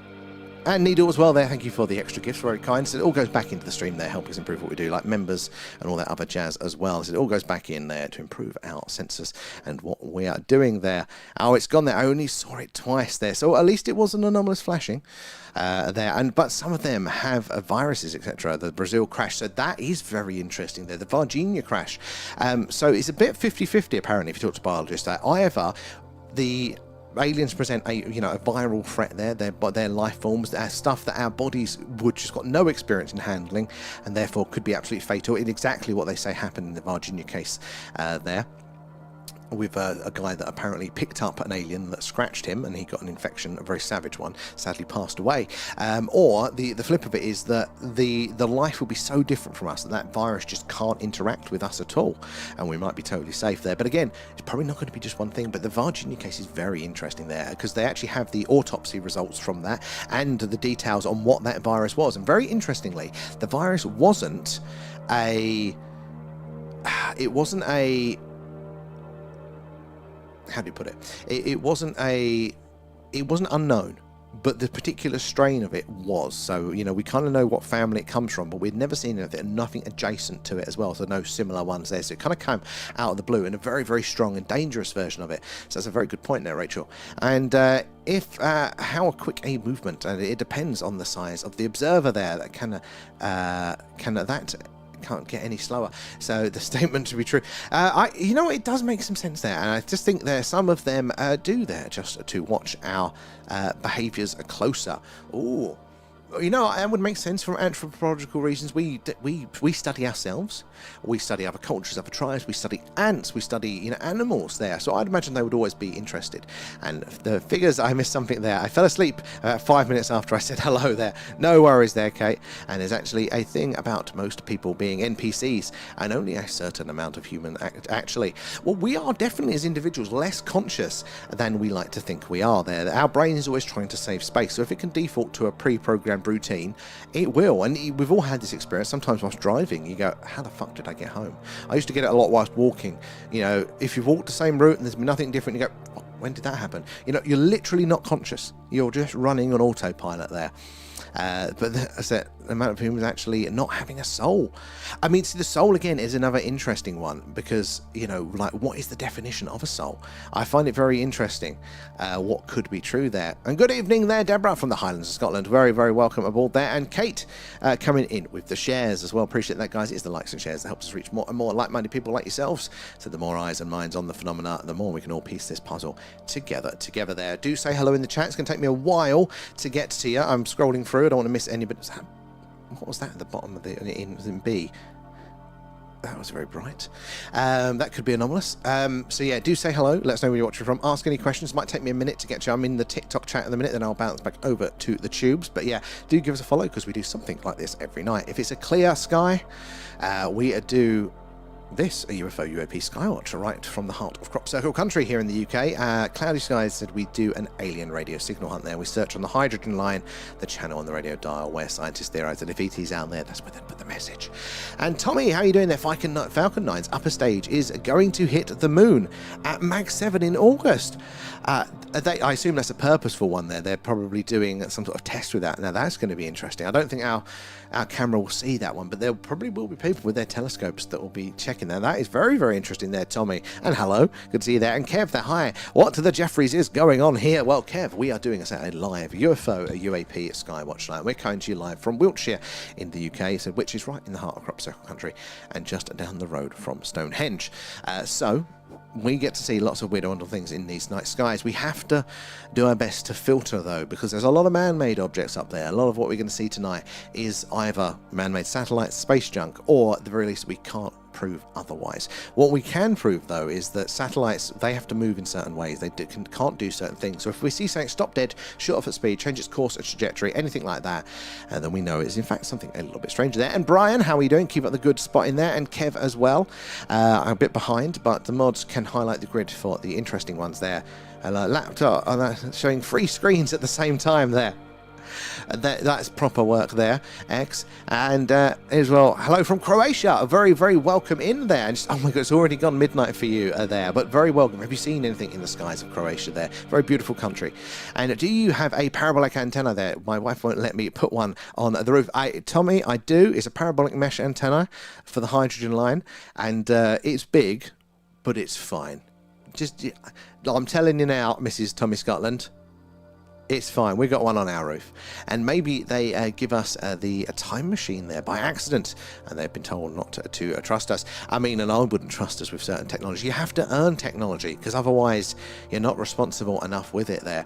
So maybe you know, it's something we reverse engineered. Maybe they left it behind there. So it could well be there. And good spotting, Tommy. Got to Leanne in the chat there, and Leanne coming in with the gifts. Thank you, Leanne, for those. All goes back into the stream there. It went off screen though. Keep your eyes on it. Possibly why there. And Beer Buster, good to see you. And Leanne sent a portal, so hello to anybody that is just joining us. And Leanne coming in with the shares. It is the likes and shares, guys, that helps us reach more and more like-minded people like yourselves. And the more eyes and minds on the old phenomena, so the more we can all piece this puzzle together. You never know who's going to come in and what experience with the phenomena they are going to share. There, that's a lot of shares there, Kate and Leanne. And okay, right, we are up to a date there. And thank you for the likes over on the TikTok. Let's bounce back over to the tubes. Where did we get to, guys? There. We got to the Kafiris there. We got to Lee, didn't we? And we got to that one. And Professor there, I got a degree in music there, and it works so well with science. And I've done a paper on it, and my Cups science page on Facebook. Oh, that's pretty cool there. I mean, all these things tie in. They do. They Cups consistent universe physics there. So I like the fact that you've got an adjacent way of reaffirming that, that makes sense to you in your life and your experience there. And that's a big way that I navigate the world. I don't really care who said what and when. Does it explain what I'm seeing? Does it help me predict what's next? And that functional nature of things is lost in the academic world. It is all about who said what and when. They don't really know how to apply anything. So I think that perfectly sums up a great way to utilize the knowledge there. And I mod for about 20 Pokemon channels there. And one of my other passions there, Pokemon. Oh, have you got any big ones there? Because I'm on the lookout for some Pokemon podcasts for my day job. There. And Syntax as well. Science and technology are constantly evolving. We, the consumer, don't see what's being developed by the Matrix there. For example, for at least 10 years or so. Oh, can I scroll ahead on that one? Oh, I can't see the rest of it. We'll get to it when it's posted.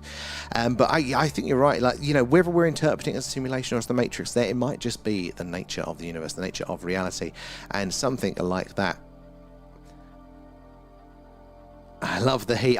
Look, I complain about the cold, but I have a very fine line for what is too much heat for me, especially in this room with all the computers and things going there. Do you think UFOs come out a day as well as night? Some people have had, even in our chat, have seen things like that. Now, I saw an interesting one, and it was just as it was getting dark, but it wasn't dark at all. I couldn't see any stars or satellites or anything like that, but I was setting the camera up ready, and a big, bright, white light came over. I thought it was the International Space Station.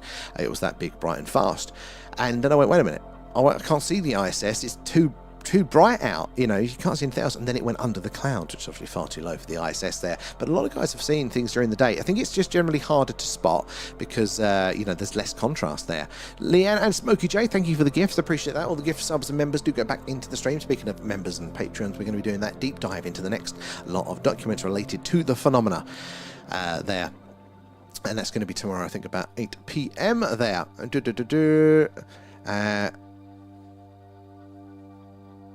The all good spotting nearly there for the twinkle. They're a bit far behind. Oh, was it a shooting star base, man? Nice meteor coming in there. Lots of moving. You're not wrong, Nelly. The skies are alive. We've got to keep our eyes on it. Pay attention because it is going to be the odd one. We're actually asking quite a lot there. Again, things that are flying around up there, man-made satellites, space junk, ET, they're all going to look pretty similar for the most part, right? They're flying around. They're going to reflect that sun's light back to us down here on Earth. Looking pretty similar. The most efficient path between 2 points is a straight line. Again, they're going to look the same. It's only if ET realises he's left the gas on and has to do an interstellar handbrake turn right over our camera. So it's not going to be every time ET is flying over that we're going to be able to tell the difference. And that's why we have to pay attention and look for those anomalies there.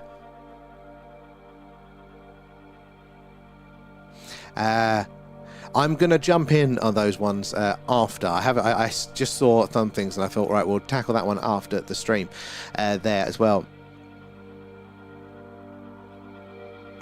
Alan is a heavy load there, but we'll tackle that one after. Where are we? Scrolling up on the chat. Where did we get to? Oh, freaking thing there. No, that's even further. That's the wrong way. Where did we get to?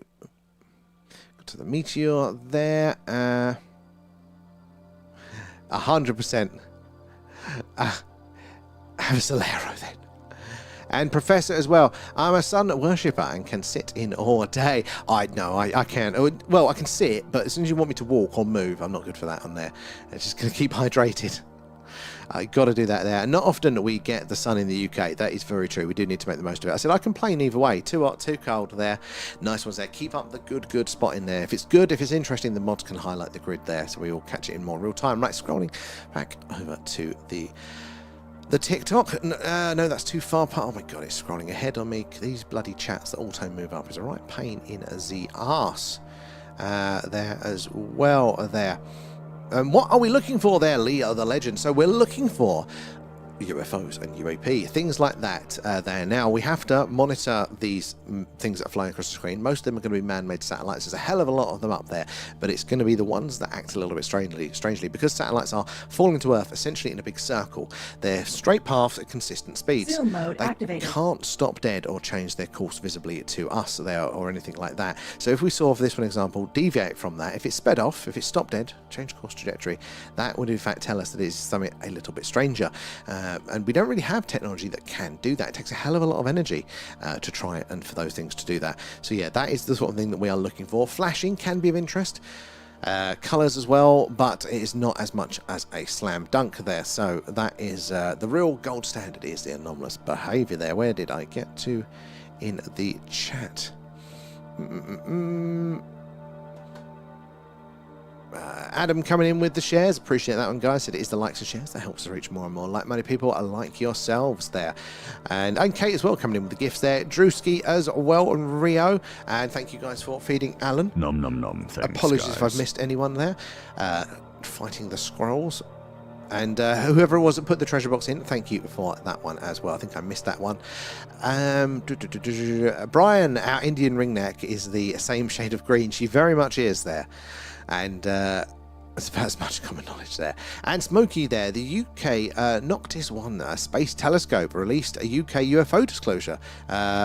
So I haven't heard about this one. So there was something that it observed. That is very interesting. We're always late to the party, I think, with these things there. But if the Americans are doing it, I'm sure we'll do a version soon. We did actually, the MOD did an official report, I think in the 2000, I think it was, late 90s, 2000 there, looking into the phenomena. It's called the Condine Report, and that was declassified recently. And if you actually read it, as we were doing on our deep dives, it's interesting. It isn't just that, oh, it's all smoke and mirrors, it's all bullshit. No, they say there's some interesting things there. They don't hard say it's definitely aliens, but they go, for example, plasma might be a form of sentient life, and it's displaying the characteristics of life, and we need to look into this more. As far as we know, they never did. But yeah, maybe we have some UK disclosure coming soon there. And digital as well. There are one moving weird. Oh, and 3 digital. Let's have a look. What square was that in? Let's have a look. I don't think I can see it on my big screen at the second. There's still lots of activity in that night sky though tonight there. And Leanne, Nom nom nom. Thanks, thank you guys. for feeding Alan. Where did we get to there? Hydration reminder. Thank you, Maya. There, I'm forgetting there. And nice ones there. It definitely is there. And Paul, I've seen a silver orb during the day, popping in and out of high clouds there. Looked like it was playing peekaboo. There is a really organic nature to a lot of these craft and these sightings there. It doesn't feel, for me anyway, particularly mechanistic. There are some, but a lot of the time it feels very organic, as I said before, like lion cubs play fighting there. Oh yeah, so the Discord, there should be a link in the bio for that one there, and if it doesn't work for you, I have to copy the link across there for it. But in our main page on our bio, it should take you straight to it for that one. Yeah, plasma-based life there. Seeing that, I really do think it is. It's not going to be all of the phenomena, but it is going to be, I think, responsible for a good chunk of it there. Thank you there, Raf. Where are we over on the TikTok there? Let's have a look. There's a one moving weird on there. Yes, whereabouts is that one, Rio? And how are you doing today, Leanne? Yeah, oh, that's very kind to ask, Leanne. She's fine, I'm telling you. Right, should we zoom in on some of these there? Let's have a look. We'll look forward to seeing you over there, Professor. If it tells you that we need to approve it, let me know and I'll have to go in and do that. With some people, it makes me approve. There, and Drewski, if you think of it there, plasma gave us life there, e.g. the blood. So, of course, it can be living. There is so much, and again, it's one of these sciences that there's not a lot actually on there, and is that purposely because they know what's going on? They don't want it to be studied a lot, but they do display, apparently, intelligent behaviour, like interacting and adapting to the environment and stimulus. Oh, that one got me. My jaw went. Yeah, adapting to the environment and stimulus, but also potential reproduction, things like that. So plasma caught in a magnetic field, I think, is a plasmoid. Some of that, yeah, could be it. There's a lot of those places I think we were talking about last night with the Hessdalen lights, the Marfa lights as well. Like, they have been studied by scientists, and they go, these are regular lights in the skies we have no other explanation for, and they seem to be displaying intelligent behaviour. So I 100% that one. And where are we? Going to be very upset tomorrow there. The Egyptian king of Salah will be leaving my beautiful football team there. Oh no, Raf. Oh, they're going to go downhill. Anyway, guys, if you're joining us, we are doing a live UFO, a UAP, a Skywatch tonight. We're coming to you live from Wiltshire in the UK, which is right in the heart of Crop Circle country and just down the road from Stonehenge. Lots of weird and wonderful things in these skies. So do help us spot them. Drop the grid reference in the chat there. It has, man. Yeah, last couple of streams, it feels like it's clicking off. It's like it wants to go the wrong way. I do chat a lot, but we never had this problem last year. But yeah, do help us spot some of the anomalies there. It's going to be quite difficult. Lots of these are going to be the man-made satellites there, but you have to pay attention. It only takes that last-minute change of course, speed or trajectory for us to say definitely that they are, in fact, something a little bit more anomalous. Should we spin the camera around, guys, there? Rachel, you're heading off there. No worries, but thank you for joining us. We'll catch you out later on there as well. You're seeing loads of their digital. Keep your eyes on it there. Loads of ones there. And off to sick bay. Can you fix that? And UAP Anomalies, how are you doing there? Going to too many glory holes in Bristol there. Thanks, Raf. I actually saw a real one of those once, Raf. And I was quite impressed by the craftsmanship. They'd used duct tape or gaffer tape to create a padded interface. Didn't use it before you say. But yeah, right. Should we move the camera around slightly and see if we can zoom in there? Hold on to your hats to see if the camera's going to work. There we go. Right. These are some nice bright ones there. That one is Arcturus. That is a star there. I should check how far away it is for us to get notice there. But look at some of these, the speeds, the course, and trajectories there. So keep an eye. You know, it takes that last minute change. Zoom mode to activated. say that it's something a little bit more anomalous there. Zoom in on this one for a bit. Again, we're probably not seeing that light as being a representation of its physical size there. It's not necessarily that big, but like when a car headlight is just coming straight at you, you just see the light. Not necessarily the size or shape of the vehicle. It's a similar sort of thing there. And again, those satellites themselves, the man-made satellites up there, don't have headlights on them. They're not shining that light back down to us. So what they're doing is reflecting the sun's light back. As the sun has gone around for us here on the surface, it's not fully gone around for those things that are off of the surface, and it's able to bounce it back down. But every now and again, you'll see one that's, you know, maybe when the sun's gone fully around and we don't see all the satellites there, but you'll see one that's just shooting across the screen. You're going, where is that light coming from? Well, maybe it's not reflecting it. Maybe it's a bit more anomalous. Maybe that particular object is reflecting it. And they do think that some of the UFOs there, maybe how their propulsion might work, would be involve ionizing of like a plasma on the outside of the craft there, which to us would look like a deep red, orange glow there. Where did we get back over to on the chat? Oh, I'm probably far beyond it there, Maya. No spare jaws left. I'll just take Alan's. Raph, you're like, nice. Raph knows a good glory hole when he finds one. And Syntax there, I am just the space. In just the space, or we can see there's an estimated to be 2 trillion plus galaxies, and we're just one of them. With 100 billion stars, life must be rife there, surely, with those figures. Syntax, I think that is the logical explanation, but it's been so long, it's taken science how long to actually come to that conclusion? It's only recently, isn't it, that they've started to find those exoplanets, those planets around all the other stars that we're seeing here. So they go, well, okay, yeah, life is probably common. But life is probably absolutely abundant there. It seems the logical standpoint, unless we know that we're special for sure, unless we've got an indication from that. It feels like we've not learned anything from the days of Copernicus. Very much second it there. And Dan there, yes, I have a little mooch about. And where are we? Right. Okay, I'm going to have a... get out the window there. Can't be asked to go. Oh, I wish I could get away with that, Raf. I wish. Maybe a really long pipe coming in through the window. And Professor... Sorry, a fat one. Glory hole for Frey Benthos Victors. I was trying to merge those two, but you beat me to it there. Gives me instant headaches. And how you doing there, Shirley? Good to see you in tonight. How's your weekend going there? Floofy there, thank you for the gifts as well. And if I have missed anybody, do appreciate you there. Appreciate it. All goes back into the stream there. Let's have a look. We got to Rachel going off there, didn't we? Yep, we did that one. Why would I admit that? Kate, what was that for? I've not even seen. And Yates there, what are those two thin ones? I think that was the ones that we zoomed in on earlier there. So most probably we have to assume man-made satellite. Just statistically there is about 16,000 of the buggers up there. So they are going to be most of what we see in the night sky, but not all of them. In fact, people were seeing what we're seeing now and what we call man-made satellites before there were anything man-made in orbit up there. So there is something going on, and it's not too far of a stretch, is it, that aliens may have seen the Earth has life and put a probe in orbit to monitor us there. In fact, Earth has been screaming life for the last 2 billion years. So if a species out there in the last 2 billion years has the technology that we have today, they would know that Earth has life and possibly would have done that. And there are some other clues. But what we really want to see is UFOs. We want to see those ones that are zigzagging across the screen, speeding off there, maybe flashing away. Anything like that can prove us a little bit stranger indeed. But it is a hunt. We have to pay attention. We have to follow them, even if they're just boringly going across the screen.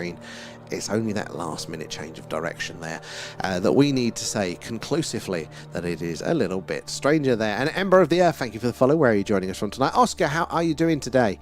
And Harley as well there. Seriously, I live in Norfolk and there is so much activity in the skies at night there. I honestly, Harley, I didn't realise until moving to the country last year and getting this camera set up, turning on there, I had never even seen a satellite with my own eyes. I just did not realise how busy the skies were. But we can have 14, 15 objects on the screen at any one time, and they're all up there all the time. It's just there isn't enough light normally there. And Paz is there. Well, welcome aboard. Thank you for the follow. Look at this one. A little bit of a colour Zoom mode activated to it. Again, makes it interesting because it sticks out. A little bit of a green coloration. But in of itself, it's not a slam dunk there. So, still interest. Keep your eyes on it. But we need to see it do something strange to conclusively say there. Flew back from America to see... Why is it not scrolling? Sorry, guys. To see... Mr. Me, because of everything that are safe for our stargazing there, Oscar. Well, you're very welcome to there, and I'm glad your dad did there. Harley as well, welcome aboard. Thank you for the follow. Do let us know, guys, where you're all joining us from tonight there. But make sure you're following, subscribe, whatever it is, wherever you are, because we do this pretty much every night. If it's a clear sky, we're on here looking up right in the skies in the heart of crop circle country, looking for the strange and anomalous there. Cloudy skies, we're doing the alien radio signal hunt, searching on the hydrogen line, the channel on the radio dial where scientists theorize that ET would say hello, where the wow signal's heard, and when the moon's up and I can be bothered, Moonstream, see all the craters, all the details, and talk about how weird some sightings have been on and off of the moon. There was a blue one in the corner there, going for A1, just about to leave. Keep up the good spotting. And if you are on the TikTok sky, do check out the tubes. It's horizontal first of all, less me, more sky, but also more analysis going on. You guys can't see all the other things that we're monitoring here. Solar wind speed, local weather, all that sort of stuff, helping us identify what is going on there. Oh, it's getting worse there. Oh my God. My shoulder is now fully dislocated with every movement. Oh my God, Oscar, that is horrendous there. My hand also went purple for about an hour straight there. Oh my God, that does sound absolutely horrendous. Has it been that bad before? Harley as well there, thank you for the gifts, and Floofy, I appreciate this, all goes back into the stream. Where did we get to on the tube? Let's bounce back over to your chat now. We got to that, didn't we? It's the truce smell there, does. I've no idea why. I'm glad you are, Shirley. We're all good here. We're all good. A bit warm today, but we're all good. We've got a clear sky, and we're hanging out with you guys doing our Skywatch there. No Ruby sick bay there. And Mike there, hi all. Not far from you in Swindon, not far at all actually. So we're down in Warminster. So yeah, not far at all. About 40 minutes or so as the crow flies down. We said, well, I'm not a Wiltshire resident for very long. It's only about a year that we've been here, and immediately very different from Essex in lots of wonderfully positive ways, but also the landscape is just a bit weird. It's a bit mysterious, that you can feel a bit of an energy here. And again, these skies over the years, I didn't realise how active they were. Have you there, Mike, in your time living in Wiltshire, have you ever seen anything strange, or maybe friends or family? Would love to hear about that. And guys, generally do say hello in the chat, but also let us know if you've seen anything strange. Zoom mode activated. This one's a bit brighter, but again, it's steady, straight course. We need to see that change. To be fair, we are asking a lot from ET. We are asking that, you know, for the one odd occasion there where there is a course or speed correction. What's going on there? There we go. Right over our camera, which isn't going to be all the time, is it? There, ET might fly across many times before realizing it needs to turn back right over the screen, but it does happen, so we need to keep our eyes peeled. I've just been trying to do everything I can to take my mind off it. 100% Oscar, the best thing to do at the minute with that there. And talking of did you watch the Starship Flight 12 hour? I haven't. It's been a mental weekend at the minute, so I haven't. I'm so behind on absolutely everything. I've not been in our Discord all day. I haven't done that. I've not even checked really the new UFO files that have been dropped there. But we will be doing that together tomorrow night at 8 PM, guys. We are going to be looking out for the strange and anomalous in those files that have been dropped there. And that's going to be for Patreons and members. You can try to use the free trial of the Patreon there, link in bio for that. If you want to join us, that'll be 8 PM, and then we'll be rolling into our Skywatch at about 10:15 tomorrow night there as well. We don't want to miss the clear skies there. Hello, darling. Meow, something just went up across the top. Keep up the good spotting as well there. And if it's interesting, the mods can highlight the grid. And Harley as well there. There was some guy on Talk TV today, and he had said Trump has disclosure planned. It really feels like that. I mean, they are saying they're going to do it, and they're doing these official drops. The language has changed, isn't it? The attitude has changed. Oh, night, darling. There. So it's very, very interesting. We are living in very interesting times there. The booster crashed into the ocean, and the ship landed on the ocean and blew up. Oh, was this a Starship launch? Because they tend to do that with that one. Was there anything? I do like watching the Starship launches normally, but yeah, did they achieve anything new with this one? That's our one-way ticket, well, not one-way ticket, but that's our ticket to Mars, guys. And my opinion, thank you for the gifts, appreciate that, all goes back into stream, and Oscar coming in with the shares, because it is the shares, the likes, the tapping away that helps us reach more and more like-minded people there, like yourselves there. And how are we doing, King Richard? Good to see you. Anything exciting tonight? No, just the beautiful skies. I don't think I've had any anomalies yet, which probably means they are still to come. So hang on, guys, keep spotting, and we're going to see those things together. How are you doing there, King Richard, though? Did it to a chode. That's a good boy. They still stranded out there, Kate. And the actual flying part and orbit satellite deployment went perfectly. The part that matters worked. Exactly. It's incremental tests, isn't it? And incremental improvements. I'm a big fan of all of that there. I am glad to hear it there, King Richard. I've been up to much lately, and landing is just the cool thing there, not important. They did land the booster that time, though, so they know they can do it. I think the heat has given me the headache there, even though I've kept hydrated. It's so easy to do. Leanne was getting vertigo for days, and she didn't realise what it was, but we've got a skylight in our living room extension, which, if you're not careful, the sun is in on you, so you'll be sitting on the sofa, and I did this last year, just going, oh my god, I feel like absolute shit, and I didn't realise I'd be sitting in the sun, and she was doing it, kept doing it every day. I love, you're going to have to move, but it's so easy to do. Mike, my interests are a little more paranormal, but as a kid, I loved the X-Files, and what could be out there really interesting. Oh, Mike, there is a strong overlap there. You know, I think that principle of what could be, you know, what the possibility, what has the mainstream narrative not accounted for, what more might be out there, and how exciting that is. But yeah, it's not 100%. I mean, actually, one of the reasons why I did this stream, it was a convergence of things, you know, partly moving to the country, seeing how clear the sky was, partly the fact that this town had a UFO history, quite a strong one, but also I had never had a UFO experience, very interested in it, but I'd never seen anything strange in the night sky, so I'm like, well, I'm in the right place for it, let's have a look and see if anybody else wants to hang out at the same time. But I had had some spooky experiences, and I'm very keen to do some more content on that. Obviously, we don't want to, if it's a clear sky, we want to be doing the main thing, but every now and again, we dabbled once doing the spooky one, and we're coming up to the year anniversary for that, but I would like to do more, because I am curious in that way as well there. And it comes from a famous singer. Oh, and get the big. We've got King Richard in the chat. Get the best chips out there. Get the plate. Get the fine china there. We have china cups. It's in the sideboard, only for good measure there, Raf. I love that. Where are we? Let's pop back over to the. Let's pop back over to the TikTok there, and Is that Hoggy there? Thank you for the follow. Welcome aboard. Good to have you in. Where are you joining us from tonight there? And Oscar, NASA will be looking for good orbit plus deployment, and they won't really care about the landing. This is the thing, you know, I'm a big fan of how Starship is going in the development there. Most people go, oh my God, it's crashed. And like, no, that's the whole point of it. That's why they haven't spent 30 or 40 years doing it in quiet behind the scenes. They're just doing it in public and seeing how it goes, making incremental improvements. So I'm a big fan of it there. Hot weather plus my brain equals migraines there. We've had a few of this, King Richard, in the chat. Was literally just talking about this, and it's so easy to do, especially as we get a bit older there. Like, I know I've got to be careful with it there. A landing is just a Musk's ego's goals there, but I think if they land it, they can recycle it, and that is important there. But you know, ego is a part of it, and I am well into the paranormal stuff. There is a strong overlap. It isn't 100%. Very rarely we do get people that go, "No, I'm not into the spooky stuff. I'm just about the aliens." It's very rare, but it does happen. But there is a strong overlap, and I think again, it's that mindset, isn't it? It's being open to possibility, being curious there, curious and terrified. Kate, you've summed me up there, 100%. I am the cat that got killed by curiosity. I know how I'm going to end, guys. Not specifically, but I can tell you it ain't going to be quietly in a home. It's going to be kicking and screaming, going, they did tell me not to do that.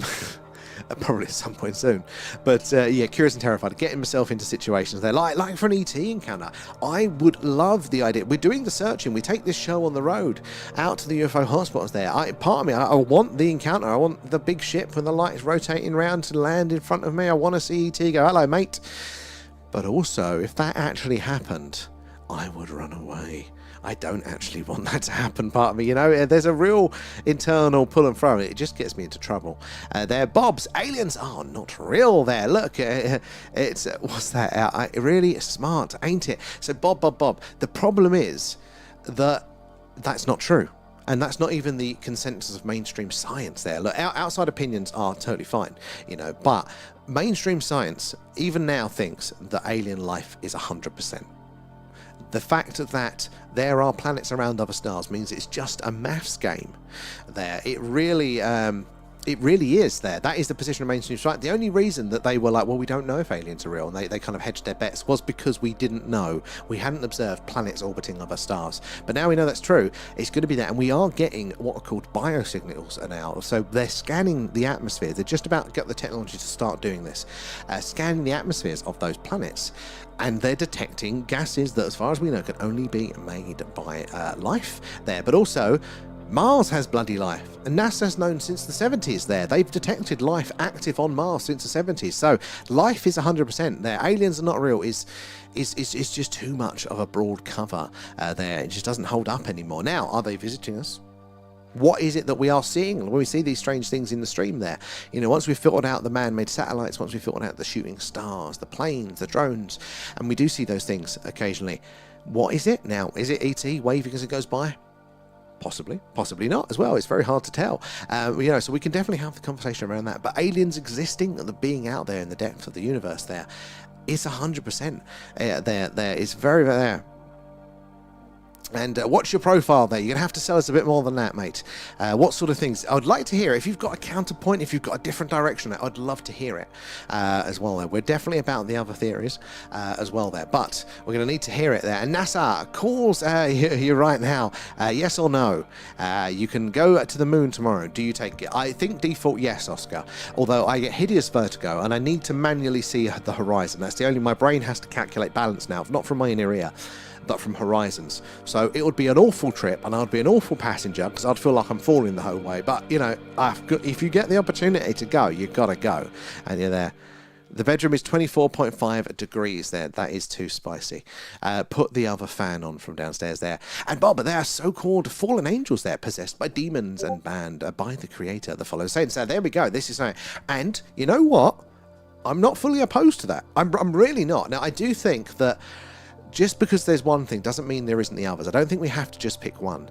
But look, if it's coming to particular experiences that certain people have had, then obviously that is going to have a specific explanation. But I do think, look, we can have things that potentially are like that. We can have time travel as an element there. Maybe us from the future, as well as the extraterrestrial part of it as the hypothesis there. And look, the more I've looked and the more I've heard about the religious angles on these things, the more I go, that is bloody interesting.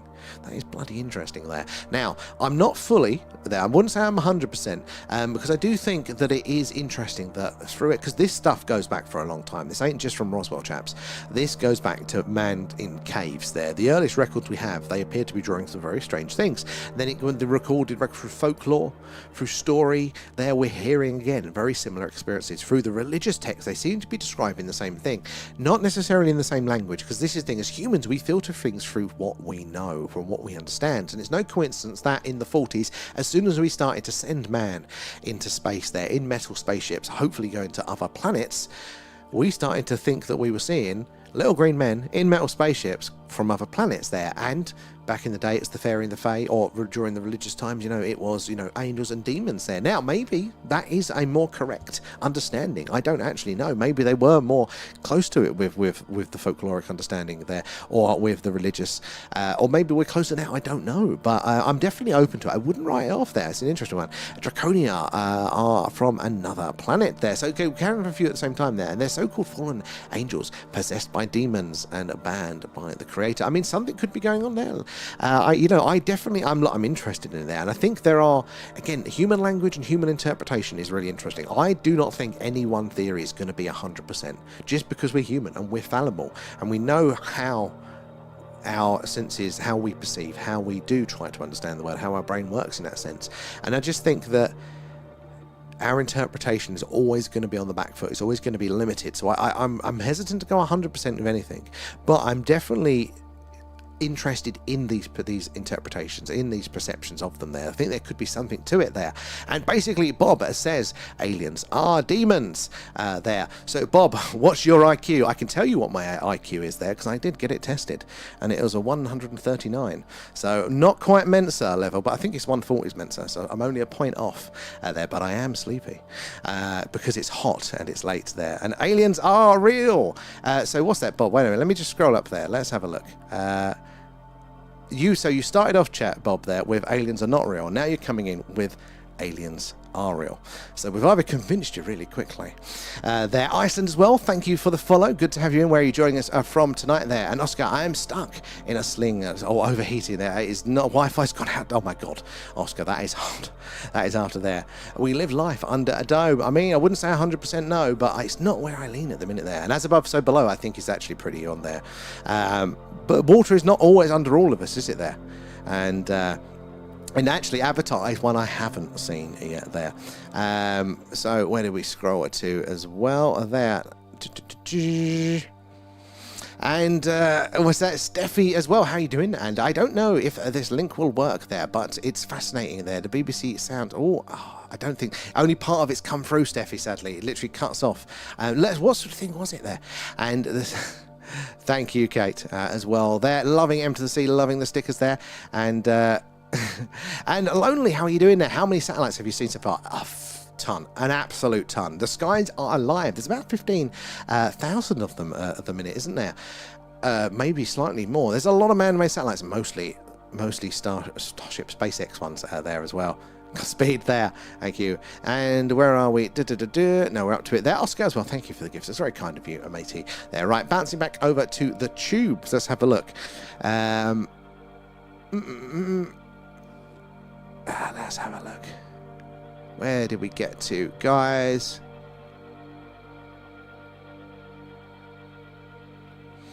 Oh my God, there's been a few messages. Sorry, guys, I've been neglecting you. Let's have a look, and then I'll get back over to the TikTok. We got to around there, didn't we? And Professor there, I grew up watching X-Files there, strange but true, Ancient Aliens, strange but true, that was one of the formative ones for me there. I loved that one, it also scared me there, and you wouldn't think I'm a mod here, I never know what's going on there. Raf, you're doing a fantastic job. Without you, we wouldn't have our awesome tracking software that's not on tonight there. Not just you having headache. Exactly, Mayor, there. So maybe it is something environmental like that. It's very easy. Slight heat increase there. Forgetting to drink as much. But maybe not. Maybe it is something else more widely connected there. And Mike there, certainly a few places around this area that are cool to visit for possible paranormal there, and just don't believe most of the BS on YouTube there. And I think you're doing it is pretty cool. Thank you. I do appreciate that one, Mike, as well. And it's totally right. This is the thing, isn't it? Now we are spoiled for choice with content, and some of it is absolutely bloody amazing. But also, where it is easier to make the content, while we've got it all there, it's easier to put it out there for bulk, for just for the points. I saw a lot of stuff, during, talking about Free Eye Atlas and things that were outright lies, just outright lies, counter everything there. Like, and are totally open to other opinions, but people were just doing it for the clicks, and there's no consequence for people doing that now, and it's so hard to tell. A lot of this stuff just looks really, really real. So that's the downside of more, is that more noise in amongst the signal there. Professor as well, bit 8, I'm on for the Pokemon now. It locking out what's that? Give it a goblins who take loads of accounts of, oh my god, that sounds like a lot of work, doesn't it there? So we ban them and just make sure everyone knows what's going on and promoting things there. It sounds absolutely fantastic. Very new to this side of things. We are on this end, but we've been pretty fortunate actually. I think, again, it's very small, very modest there, but even considering, I mean, when we were in the hundreds of concurrent viewers during last summer there, people were still pretty good. There are very few people have had to have been banned there. I do tarot readings too as well though, Blues. Very, very interesting. Again, these are areas that I didn't know a lot about there, and I've had a few experiences with them, and I just go, I am interested as hell there. And Europa and Titan may have life. In fact, now they're thinking even more than that. They're thinking actually it's probably going to be bloody everywhere now. But I think life is going to be common, and I also think we're probably all related. I think panspermia is the real thing here, and we're all probably from the same initial seed at some point in the solar system, or maybe a wider. Doesn't mean it's not gone in very different directions there. And if Europa, an ocean below the gravity pull from the planet there, this causes friction on the ozone. Yes, you don't need the actual, the molten core there. It's just that gravitational interactions of stretching and bending the planet ever so slightly causes that friction, that heat, and therefore could have a liquid ocean and could have life. I mean, I think, isn't Europa like the strongest candidate there? And I'm starting to think you as almost as intelligent as me on everything. I am not at all there, Professor, not by far. I've seen a little about a lot. You can't mistake me for intelligent there. I'm big picture, guys. I can't tell you who did what or specifically. I'll get the date wrong. I'll get the number ever so slightly wrong. It's connections and correlations on my thing. They're seeing the patterns, but yeah, don't get me on specifics. Ultimately, I'm just repeating a lot of what you guys say there. So the more intelligent people that we have in, and that's why it's so cool that we reach all of you guys and you guys share all of your knowledge and your information there, because we can all learn. It's that mixing pot of ideas, everybody with their specialties, and the 10,000 hours that you've all individually put in to all of your different areas there. And it sounds really cool and interesting. The spirit photography is 100% there. Bob sounds like that. Raph, where was you? It's all right. Kate jumped in, and Professor there as well. Yeah, Raph is good. He's old school inappropriate, is our Raph. I like that. So it's like going back to the 90s there. The humour that we've lost now. I'm so glad we have the chat. Yeah, exactly. We are so fortunate of our community there, and it's a shame that the big names on YouTube for paranormal are mostly fake, and it's entertaining maybe. But that is the thing, it's entertainment is what actually sells, and I'm so disappointed. My day job, I'm a podcast producer. I run a podcast network for some YouTube gamers or just general gamers now, and every now and again I get a nice production project, but the real harsh reality check for me was that if you want big numbers, you can't do proper quality work, because it has to be of a broad appeal. So many people have very different specifics there that you have to just be very, very generalized, in sometimes including just the name. Like the best podcast would be just be called, in our field, would just be called Aliens. That would get the most hits, and therefore the most people would stay, but it never delivers the real value to it there as well. So there is this kind of, you want to access a lot of people there, you can't be specific. But what we do get is people finding their way to the stuff that they do resonate with, the real detail, and we've got some fantastic creators out there really putting in the detail, really giving you something for your time that we are so spoiled for choice there. But entertainment can still be valuable. I've been very cynical of entertainment there, but at the very least, entertainment is that first step in curiosity. And if people are going around their day-to-day life and they are not into any of this stuff, they go to work, they go to the pub, they come home, they go to bed, and they repeat. They haven't necessarily got time for any of this there to go off on their own back and do the research. They haven't been sold yet. But if they come across something on TV, and maybe it's even fiction, and they go, you know what, that was an interesting story. And then maybe they do see one of these more lightweight entertainment programs there, and they go, oh, okay, that hooks them in a bit. That can be the journey, the entry point for a lot of people there.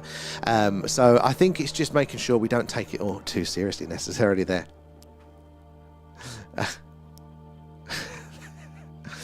Classic ones there. And there is approximately 15,000 artificial satellites in Earth's orbit, of around 10,000 to 12,000 of Starlink there. It is insane, isn't it? How much SpaceX has changed the game there. It was about 14,000 when we first started, and yeah, there's an extra 1,000 satellites. It is crazy there.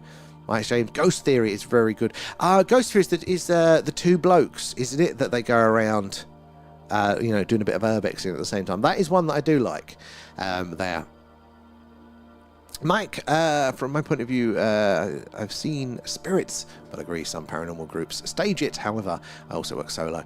I think it is as well. And there's also people interpretation as well. Look, we've all got skills in different areas. So some people might think they're doing the right thing. They might think they're pushing the right evidence for things, but they might just be genuinely getting it wrong. So I think it's, as long as people aren't consciously just doing things for the lols, then that's the thing, isn't it? I have got a format in my head for a ghost hunt. Like a proper haunted house investigation that's a little bit different, and I think it would be amazing. But typically with me, it's a bit ambitious, and I don't quite have the pennies to do it yet. But bear in mind, but it will happen at some point, and it'll be awesome. So check it out when that happens there. No, have a good convo. I love it, and just more wise. I'm just more wise as I am 45, maybe there. Professor, we got a couple of years, and not much on me though. I want my late 30s, somewhere around that now. There, but I mean, experience does do it. I hated that as a kid. Oh, you're not old enough, you don't know. But sadly, it's one of those things that you do clock up the experiences, don't you? And you do know a bit more there. And Raf, so Sam, wonder if Joseph noticed a missing at 9 minutes. Or he was told the plan when they impregnated Mary and beamed them both back down. So, I mean, this is the thing. There are clues to the religious text. I don't know specifically about that one there, but I mean, the impregnation, this is something that does come up a lot in the abduction field, the abduction sphere. There are literal biblical accounts that looks like people have had this experience and then died of radiation poisoning that are on the record. And you're like, it does look like there's stuff, the same thing's going on there. Why else would you stay with a woman who's a preggers there? I mean, son of God and all that. I mean, why would you believe it, first of all? Because you got to remember, obviously the whole religious thing wasn't, that particular religion wasn't well established. So not only is she saying that you've got to buy, but you've also got to buy the new religion there. And where are we there? And Baron, how are you doing? And good to see you. Morning already. We won't be on for too much longer. We'll catch up with the chat for it there.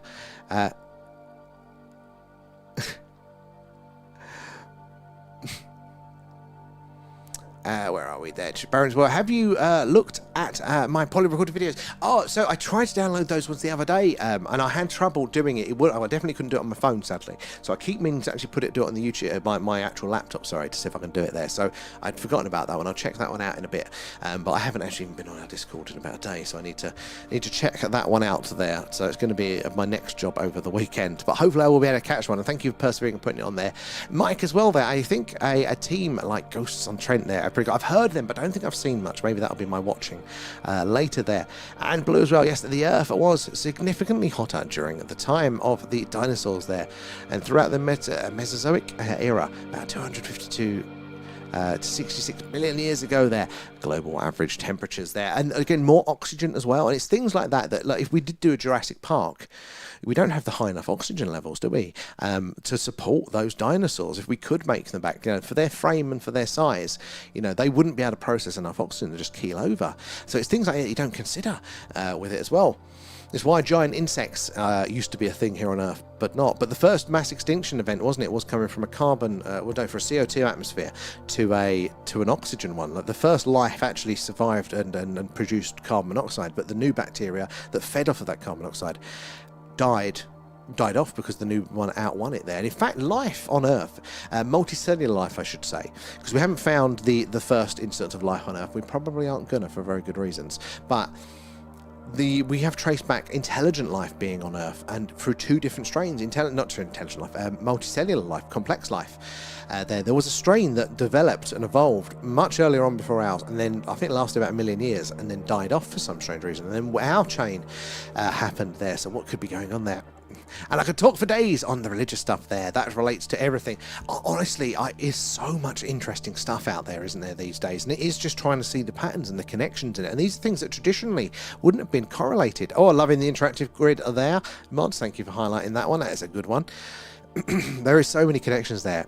I need Windows. That might be the thing. So our streaming computer does have Windows, but I don't even have Discord on it. So I'll have to tackle that one there. And active... Where did it get to there? Active satellites are roughly 10,000 to 12,000 are currently operational, providing GPS, telecommunications, weather monitoring, and internet access, and probably some strange things on top of that as well.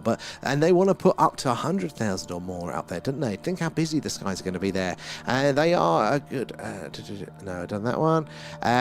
And after that, I got a photo, and I might send later there. Also caught something interesting when I was trying to photograph the stars. 100% love to see that one as well there. Oh, Nightmare, we'll catch you tomorrow. As always, thank you so much. And we'll catch you all later for that one there.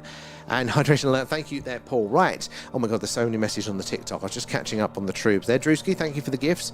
Let me see where we got to on the TikTok there.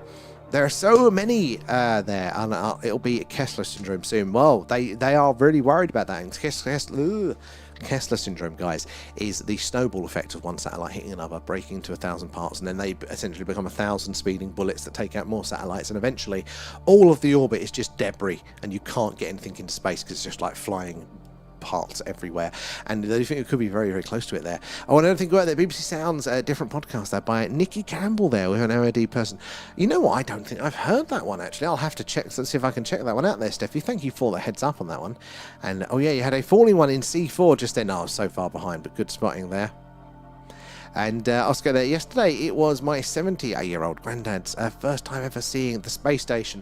Oh, that is cool. I think of what your granddad technologically saw there when he was young, and now you're seeing a space station. That's pre-man-made flight, isn't it? Man-made space flight, not flight. That's an orange one.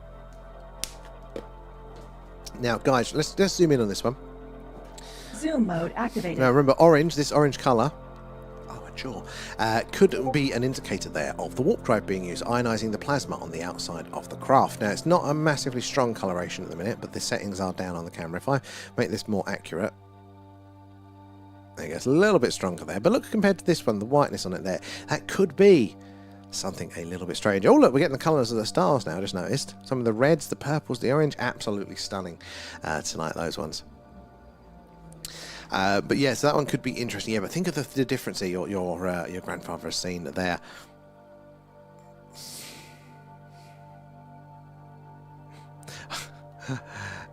Where are we?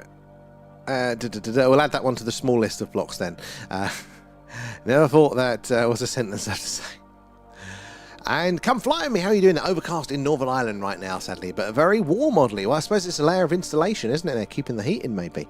But you can live vicariously through us with our lovely skies tonight there. So do make sure you keep your eyes up there. Good to see you then. I'm getting through the chat slowly there. Can you show the moon? So we can't at the minute, mainly because with the camera, anyway, I'd have to go out and change all of the settings. We do a moon stream occasionally, but I have to change the lens, change all the settings and stuff on it.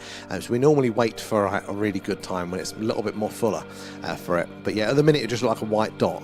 I don't even know if it's on the rotation. Where is it in the sky? We've got a flasher. It's behind me if you're on TikTok at the minute there, but in the D's. So should we zoom in on this one? So it's around here. Oh, we've got a flasher there as well. We've got a couple of flashers. Zoom mode activated. There you go, look at this one coming through. So again, that, if we're to go for the prosaic explanation, if that is a satellite flying around up there, it's not just flying like that, it's doing this. So you see it goes dark, light for the flash, dark, light for the flash, as it's rotating there. So satellites can do that when they're at the end of their life and they're dead, basically. But it doesn't mean, it means they're not working, so not a lot of them are going to do that. Keep your eye on it there. That can be, again, an anomalous sign there.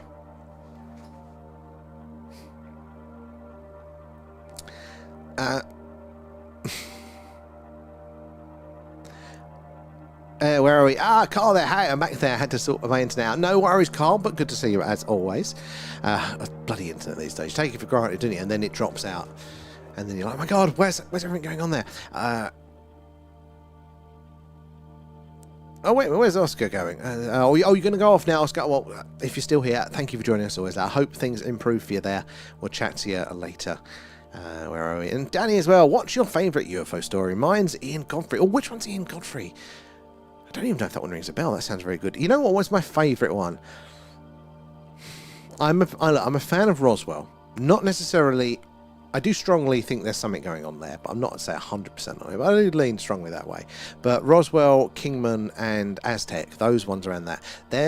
But Roswell particularly is a favourite purely because of its association with the phenomenon, kind of what it means, what it kicked off, all of that sort of stuff there. And why can we see satellite when they're thousands of miles away? It's a very good point there, Danny. So the argument is that basically they're just heavily reflective, and basically they're just bouncing that light back down to us there. So unlike the stars, which are emitting light, they're sending that light on the way. These are just bouncing the sun's light back to us there. Now, it does bring the point, doesn't it, that when the sun has gone fully round at night, and it's not fully round yet, hence we can still see some, but when it's fully round, you can't see any object getting that light to bounce back. But then you will see the odd stray one. And you're like, where are you getting that light from? Maybe it is something more interesting there. Pathogenesis there. Mary's child was a girl. Oh, it could well be. Disclaimer, I have no proof of this, but I have a cool Ouija board inspired it. I mean, you never know that. Oh, good night, Drewski. Thank you for joining us as always. And again, we'll be on tomorrow, guys. Remember, if you're a member, if you're a Patreon, or if you want to try the Patreon, link in bio for the free month, you're able to join us for our deep dive tomorrow at 8 PM UK time before our mainstream at 10. So do keep your eyes peeled for those ones. We'll still be doing this publicly as well after, but we're going to be looking at all the documents related to the phenomena there. And how effective are anti-glare paints on the satellite? So this is a good question. They are making them, or meant to be making them anti-glare, aren't they? And less visible. And I'm sure they're trying, but how possible is it? I don't know. I really don't know. And D-Dog there, and I'm having a smoke there, and you're making sense there. By the way, the answer is a frequency there. I don't know. Oh, the question is there. D-Dog, you're not wrong on that one. You really are not wrong. Because, look, everything is a frequency. Everything is a wave. We are not solid objects. We are just an electromagnetic wave. Our perception of solid, in similar ways to perception of time and things like that, it's just how we're interpreting this reality. Everything is a wave. So, again, I don't know how we get to the question, but you are right, D-Dog. It's waves. It's all bloody waves. There are no solid objects. Oh, Night Rio, as always, thanks for hanging out with us. And Where for Sight as well, thank you as well for the shares, guys. It is the likes and shares that help us reach more and more like-minded people there, like yourselves. And the more eyes and minds on the old phenomena, the more we can all piece this puzzle together. And Jack as well there. Hi, how are you? We are all good. We're a bit warm, but we've got a clear sky that's very active, and we're hanging out with all of you. Guys, and D-Dog, thank you for the follow. Where are you joining us from there? Where in the world? And guys, if you are joining us, we are coming to you live from Wiltshire in the UK, which is right in the heart of Crop Circle country and just down the road from Stonehenge. So do help us spot the strange and anomalous, the weird and wonderful in these skies. Long history of it here, but make sure you're following or subscribed, whatever it is, wherever you are, because we do this basically every night, and we've got a long run of clear nights ahead of us this week. So if it's a cloudy night, though, we do an alien radio signal hunt. We listen on the hydrogen line, the channel on the radio dial, where scientists theorise that if ET's out there, that's where they'd put the message, where the wow signal is heard. And if the moon is up and I can be bothered, we do a moon stream, and it looks like that, and it's pretty cool. See all the craters, the details, sometimes the translunar phenomena, the anomalies that scientists just can't complain. So hopefully, yeah, if you're following and subscribed, you'll get those signals in messages notifications when we go live there. The tumblers are cool. They really are. And Yokanan, how are you doing there? And TikTok Beef as well. Good to have you guys in. Do say hello there.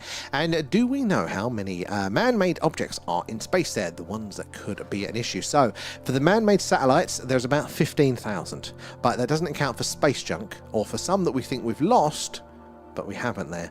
So but the satellites are going to be the most prevalent there at all. So there's a lot up there, and again, statistically, most of what we're seeing is the strange ones. But even if we do see something that doesn't act anomalously, a UFO is still going to look very, very similar to a man-made satellite until it changes its speed, its course, its trajectory. They're things that satellites and space junk just can't do. But again, a UFO is not always going to do that conveniently over the lens for us. But we do see some things that we have to keep spotting. But there's a lot of stuff up there. And TikTok there. Hi, do you see a UFO every time you're live? So not every time, sadly. We do see interesting things. There is like the slam dunk that there is no explanation through the mainstream of what we are seeing. Things that, you know, defy the physics for the satellites and stuff like that. There is some strange things. We do see them, but they're definitely not every live.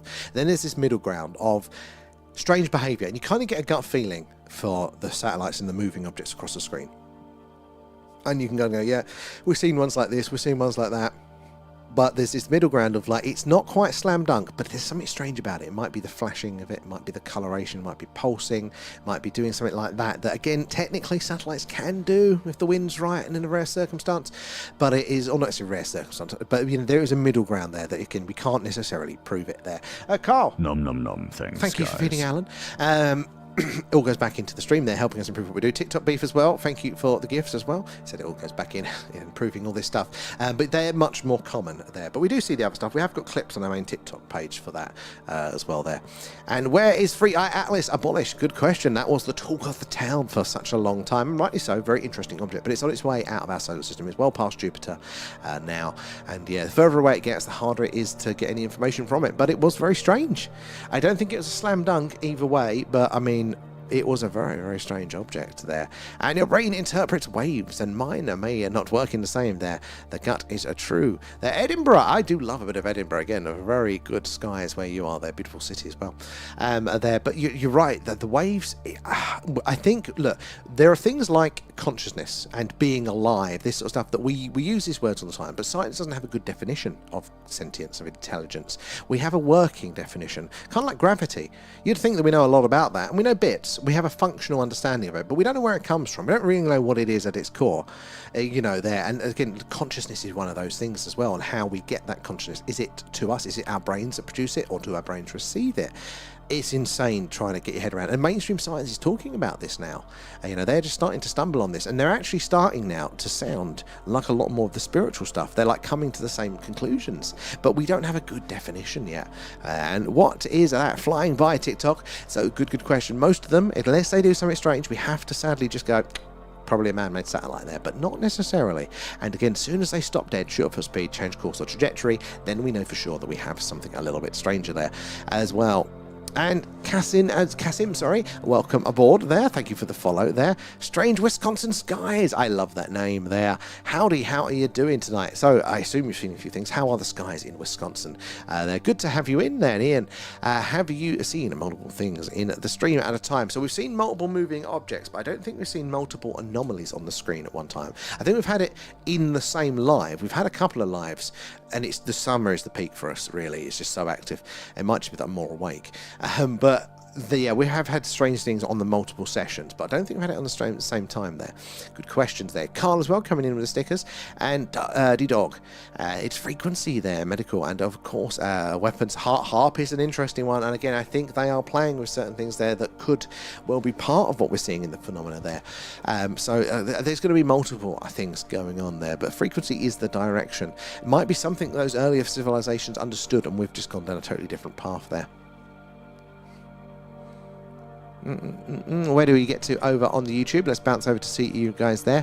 I'll send you the pic on the Discord there, and I have no explanation for what that was there. Looking forward to seeing that one, and thank you guys. If you want to check that one out, link in bio for the Discord, totally free of course.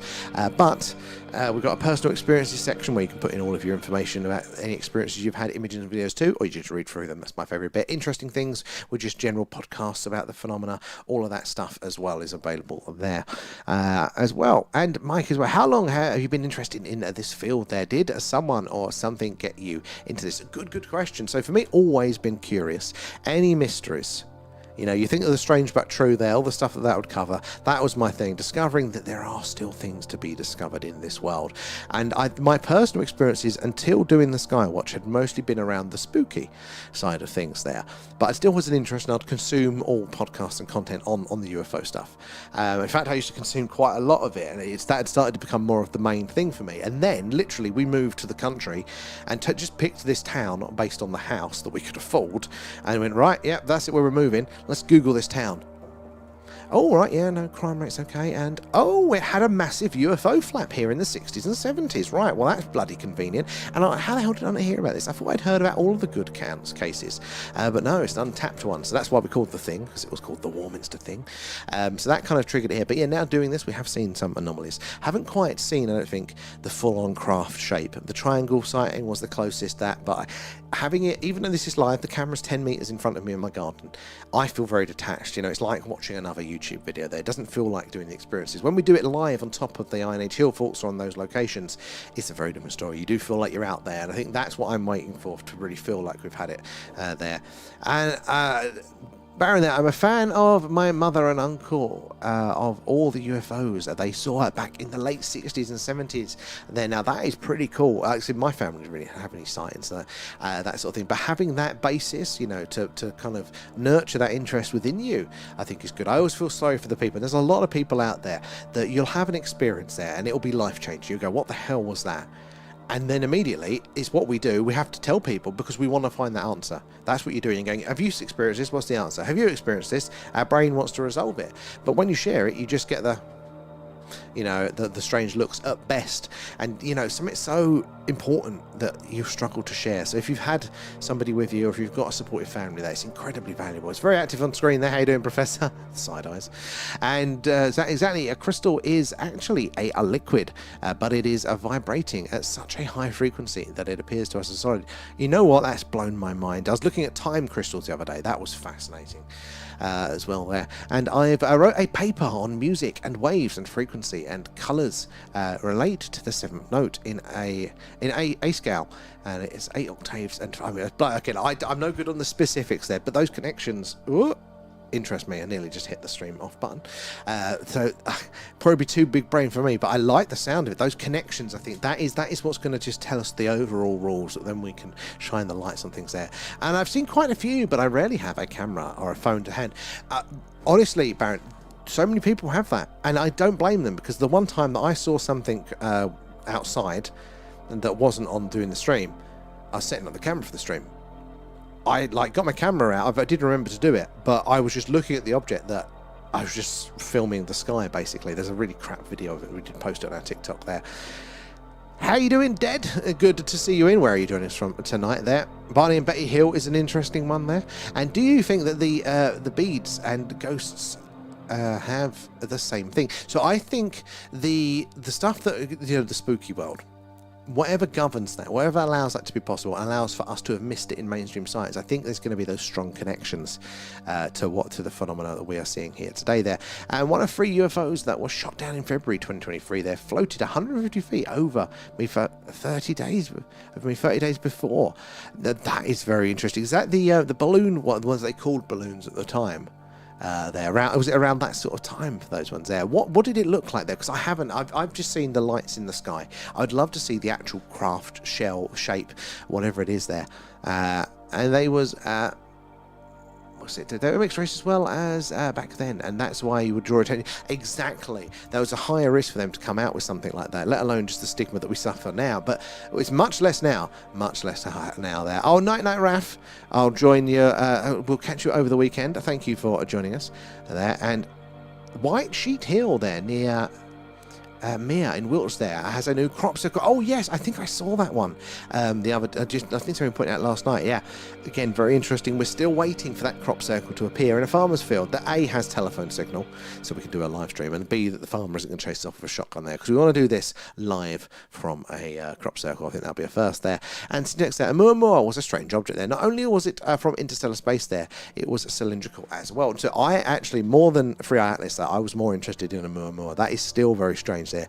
The what do you call it? The non-gravitational propulsion, its shape as well. That light profile, as you say, it's either pancaked or cylindrical, wasn't it? With the options of what the light profile gave, but the fact that it also technically wasn't moving, it was at stellar rest. Our solar system moved through it. So, guys, if you think of it like our planets orbit our sun. Right, we're moving around the sun. Our whole solar system is moving around the galaxy, just orbiting the central black hole, isn't it? There as well. So we actually moved through Oumuamua. It was basically stable there. and Dead, hello from South Texas. Oh, very jealous. I like a bit of Texas there. How are your skies? Have you seen anything there? And yes, it was a crystal core, a plasma motor there. Oh, that is fascinating there. And that's what orbs are. So I could be a fan of that. I really could. I'm really strongly into the plasmoid sphere, the idea that plasma, at least some of them, not all of it, but some could be intelligent plasma life there, displaying those abilities there. And Shirley there didn't saw a formation of free lights there. So we definitely saw that one. That was one of the ones we did see on stream. So we did see the triangle craft there, but it was more the absence of the craft that we saw, because it blocked out. That's how we knew that it was a solid craft rather than like a free satellite formation, is that it blocked out the light. And therefore, so I didn't see the surface, I saw the absence of it there. But somebody else, I think that's what got us onto it. I think somebody else did say that they saw that one recently as well. And so when do you think we, as the public, will have access to the Rubin discoveries there? And I've only seen that they are what they've released so far. So you know what, I don't know specifically a timeline, but it does feel like, oh, Tumblr in B2 there, Kate, B2, I'll have a look. I think they're warming us up there. I'm not sure how long it's going to take. Well, I think we need a few more releases to kind of see how incrementally they get each time before we can then predict ahead. But hopefully there. And 2A there, Blue, keep up the good spine. Oh, some bright ones coming in.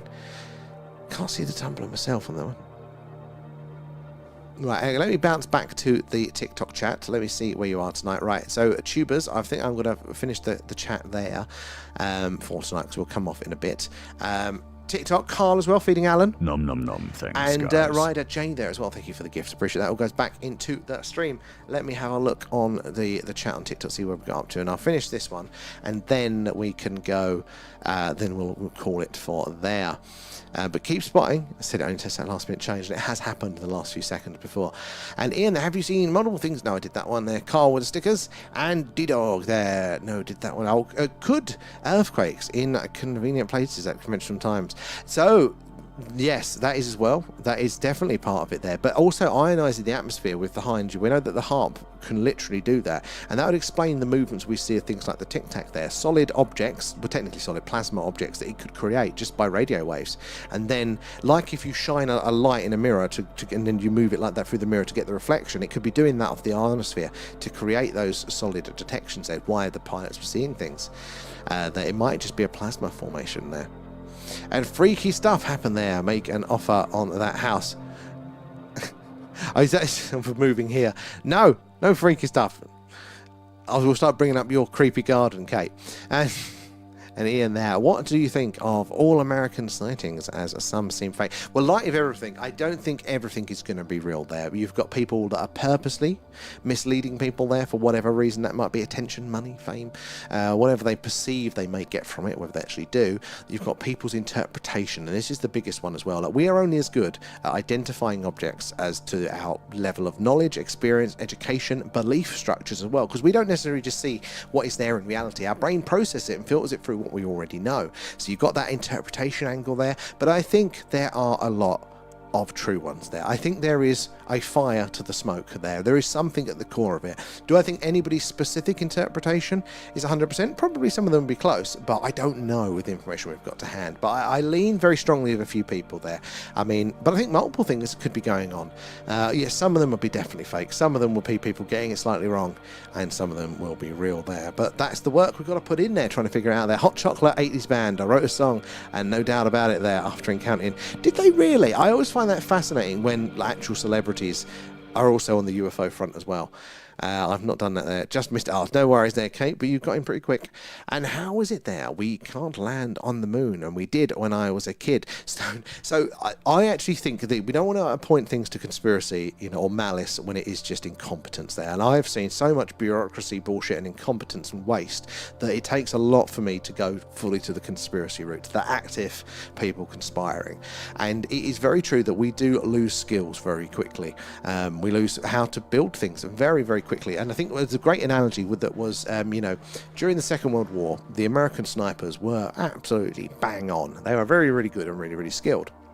But after the Second World War, that was the first thing that the budget cuts. All right, don't need the armies, man. Let's cut back. We're not doing this sort of fighting anymore. Cut the snipers out. So they did that. Now, a couple of decades later, boom, the Vietnam War starts. What do they need? Snipers. Right, lads, where are the snipers?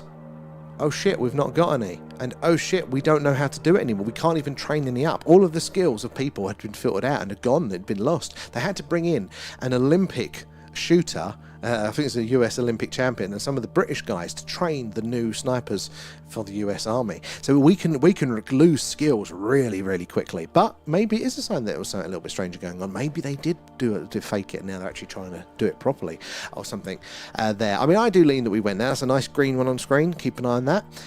But I mean, I wouldn't put it past it there. I mean, that's the terror from childhood using against me there.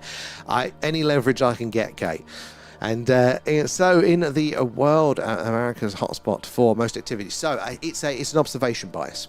So America are the most prevalent in our media. They produce most of our TV films, especially if you're here in the UK as well. We get a lot of content from there. They are the loudest voice in the room. So you are going to get to see more people that...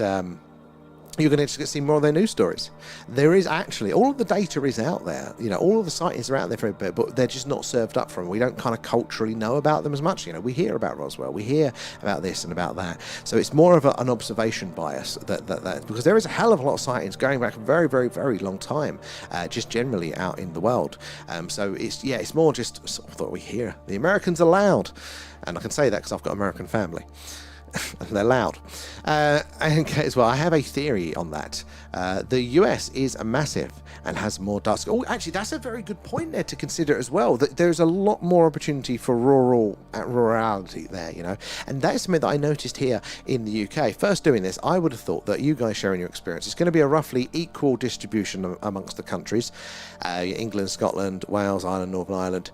But I thought you would probably see ultimately more from England because it's the larger landmass, the larger population, and all that stuff. But actually, it's been Scotland, Wales, Ireland, Northern Ireland that have been far more prolific there.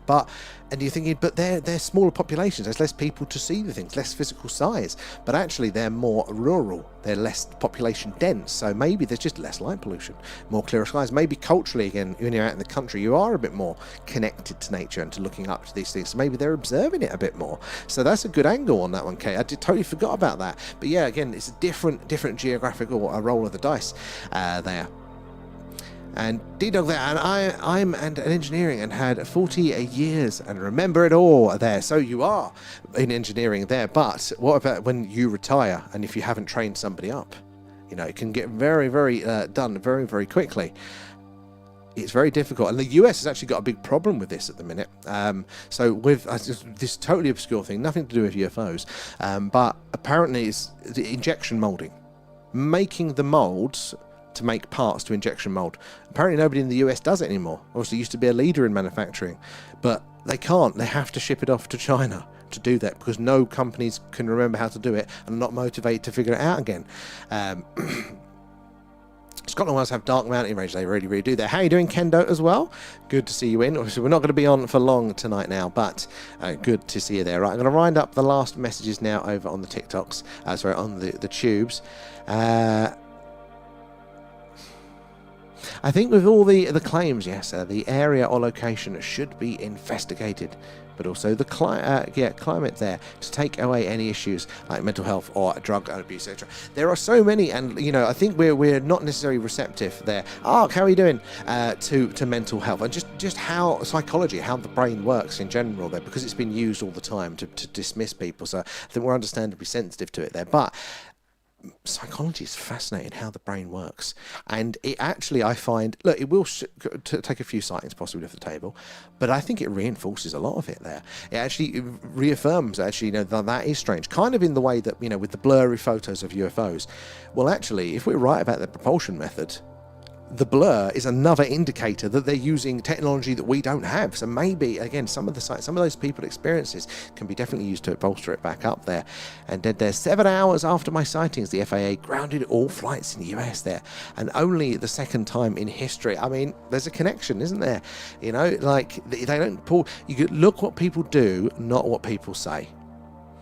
Where does the money go? What's action do people take? And if you want to take that tip for, like, into your personal life there, if you're not necessarily any good at body language, or if you think somebody's bullshitting you, whatever it is, look to people's feet.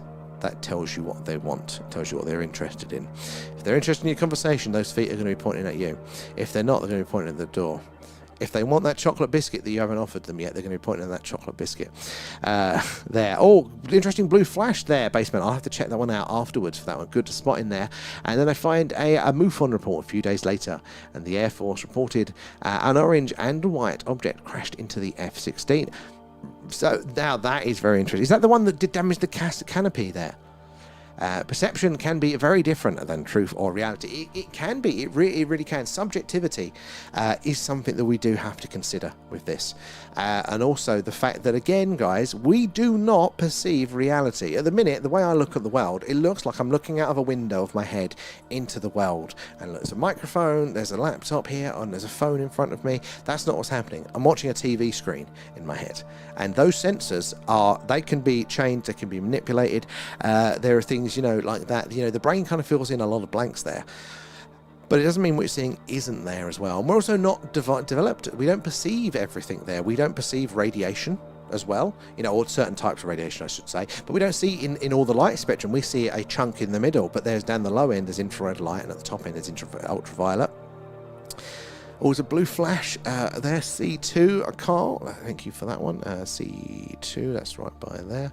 Keep a lookout for that. So there are just senses, sound as well. It's the same case that we just don't fully perceive. So there, and then you've got how you understand it, how you try and fit what that is into your mind as well. Lots of room for play there. And 2 weeks later, Joe Biden announced that they shot down 3 UFOs. Oh, I vaguely remember that there. And then it kind of went quiet there. General the White House never said it was a Chinese balloon there. They said it wasn't from China. So I remember that time. That was it. Yeah. I remember those. In fact, I saw a brilliant meme at the time. Somebody was talking about it as a news report, and then he just went to they shot it down, and it was just like an alien, and he was going, ah! It's absolutely hilarious. That's how I remember it there. Good spotting with the blue flash as well there, Baseman. And are you going to bed there? We're going off as well now there. Totally agree. There's too much unknown to dismiss the possible. In fact, the more we look at whatever reality is, you look into the quantum world and go, right, fuck, we got no idea. We got no idea at all there. Right, it always happens this time of night there. Our little get a little bit of lag on the TikTok. Sort yourself out there. Where are we down here? There. I'm now going to have that command in my head now with the eye contact and the interruption filter. Honestly, look for the feet. It's the easiest thing. Unless they're consciously manipulating you. And sorry to say it, but looking at any screens causes neurological trains there. It kills no screens to. What's that say? Kits, no screens. Check it there. I'm sure it does. I am really sure it does to those things. D-Dog. Interesting point to loop on. Oh, what was it looping on there? Anyway, guys, right. I'm going to wind it up for tonight, but I will see you all later. They will see you tomorrow. Remember, if you're a member, or if you want to try it out there, you're welcome to. It all goes back into the stream there. 8 p.m. tomorrow night, we're going to be doing an emergency deep dive. I need to schedule that. Again, looking at the latest tranche of documents and materials from the release. We hope to see you there. And I hope to see you there looking for all of those things. My brain's gone dead. That's what we're going to do. Then we're going to roll on and be out 10:15ish again that night when it gets dark to do the Skywatch. So you check us out if you want to try it. The Patreon gives you a free trial there, no obligation ever there. So it's going to be really awesome. Do check us out there. But thank you again for supporting us in every which way that you do, hanging out, answering questions, providing information, knowledge. Adam, thank you for the gifts there. Or just watching quietly, and it's all valued here. But members, gift us subbers, extra love there, helping us improve the stream. And we've got some bits on the way, guys, to hopefully improve some things there. So watch out for those as well there. And good night, one and all there. We'll catch you all tomorrow night for the double. Bye bye.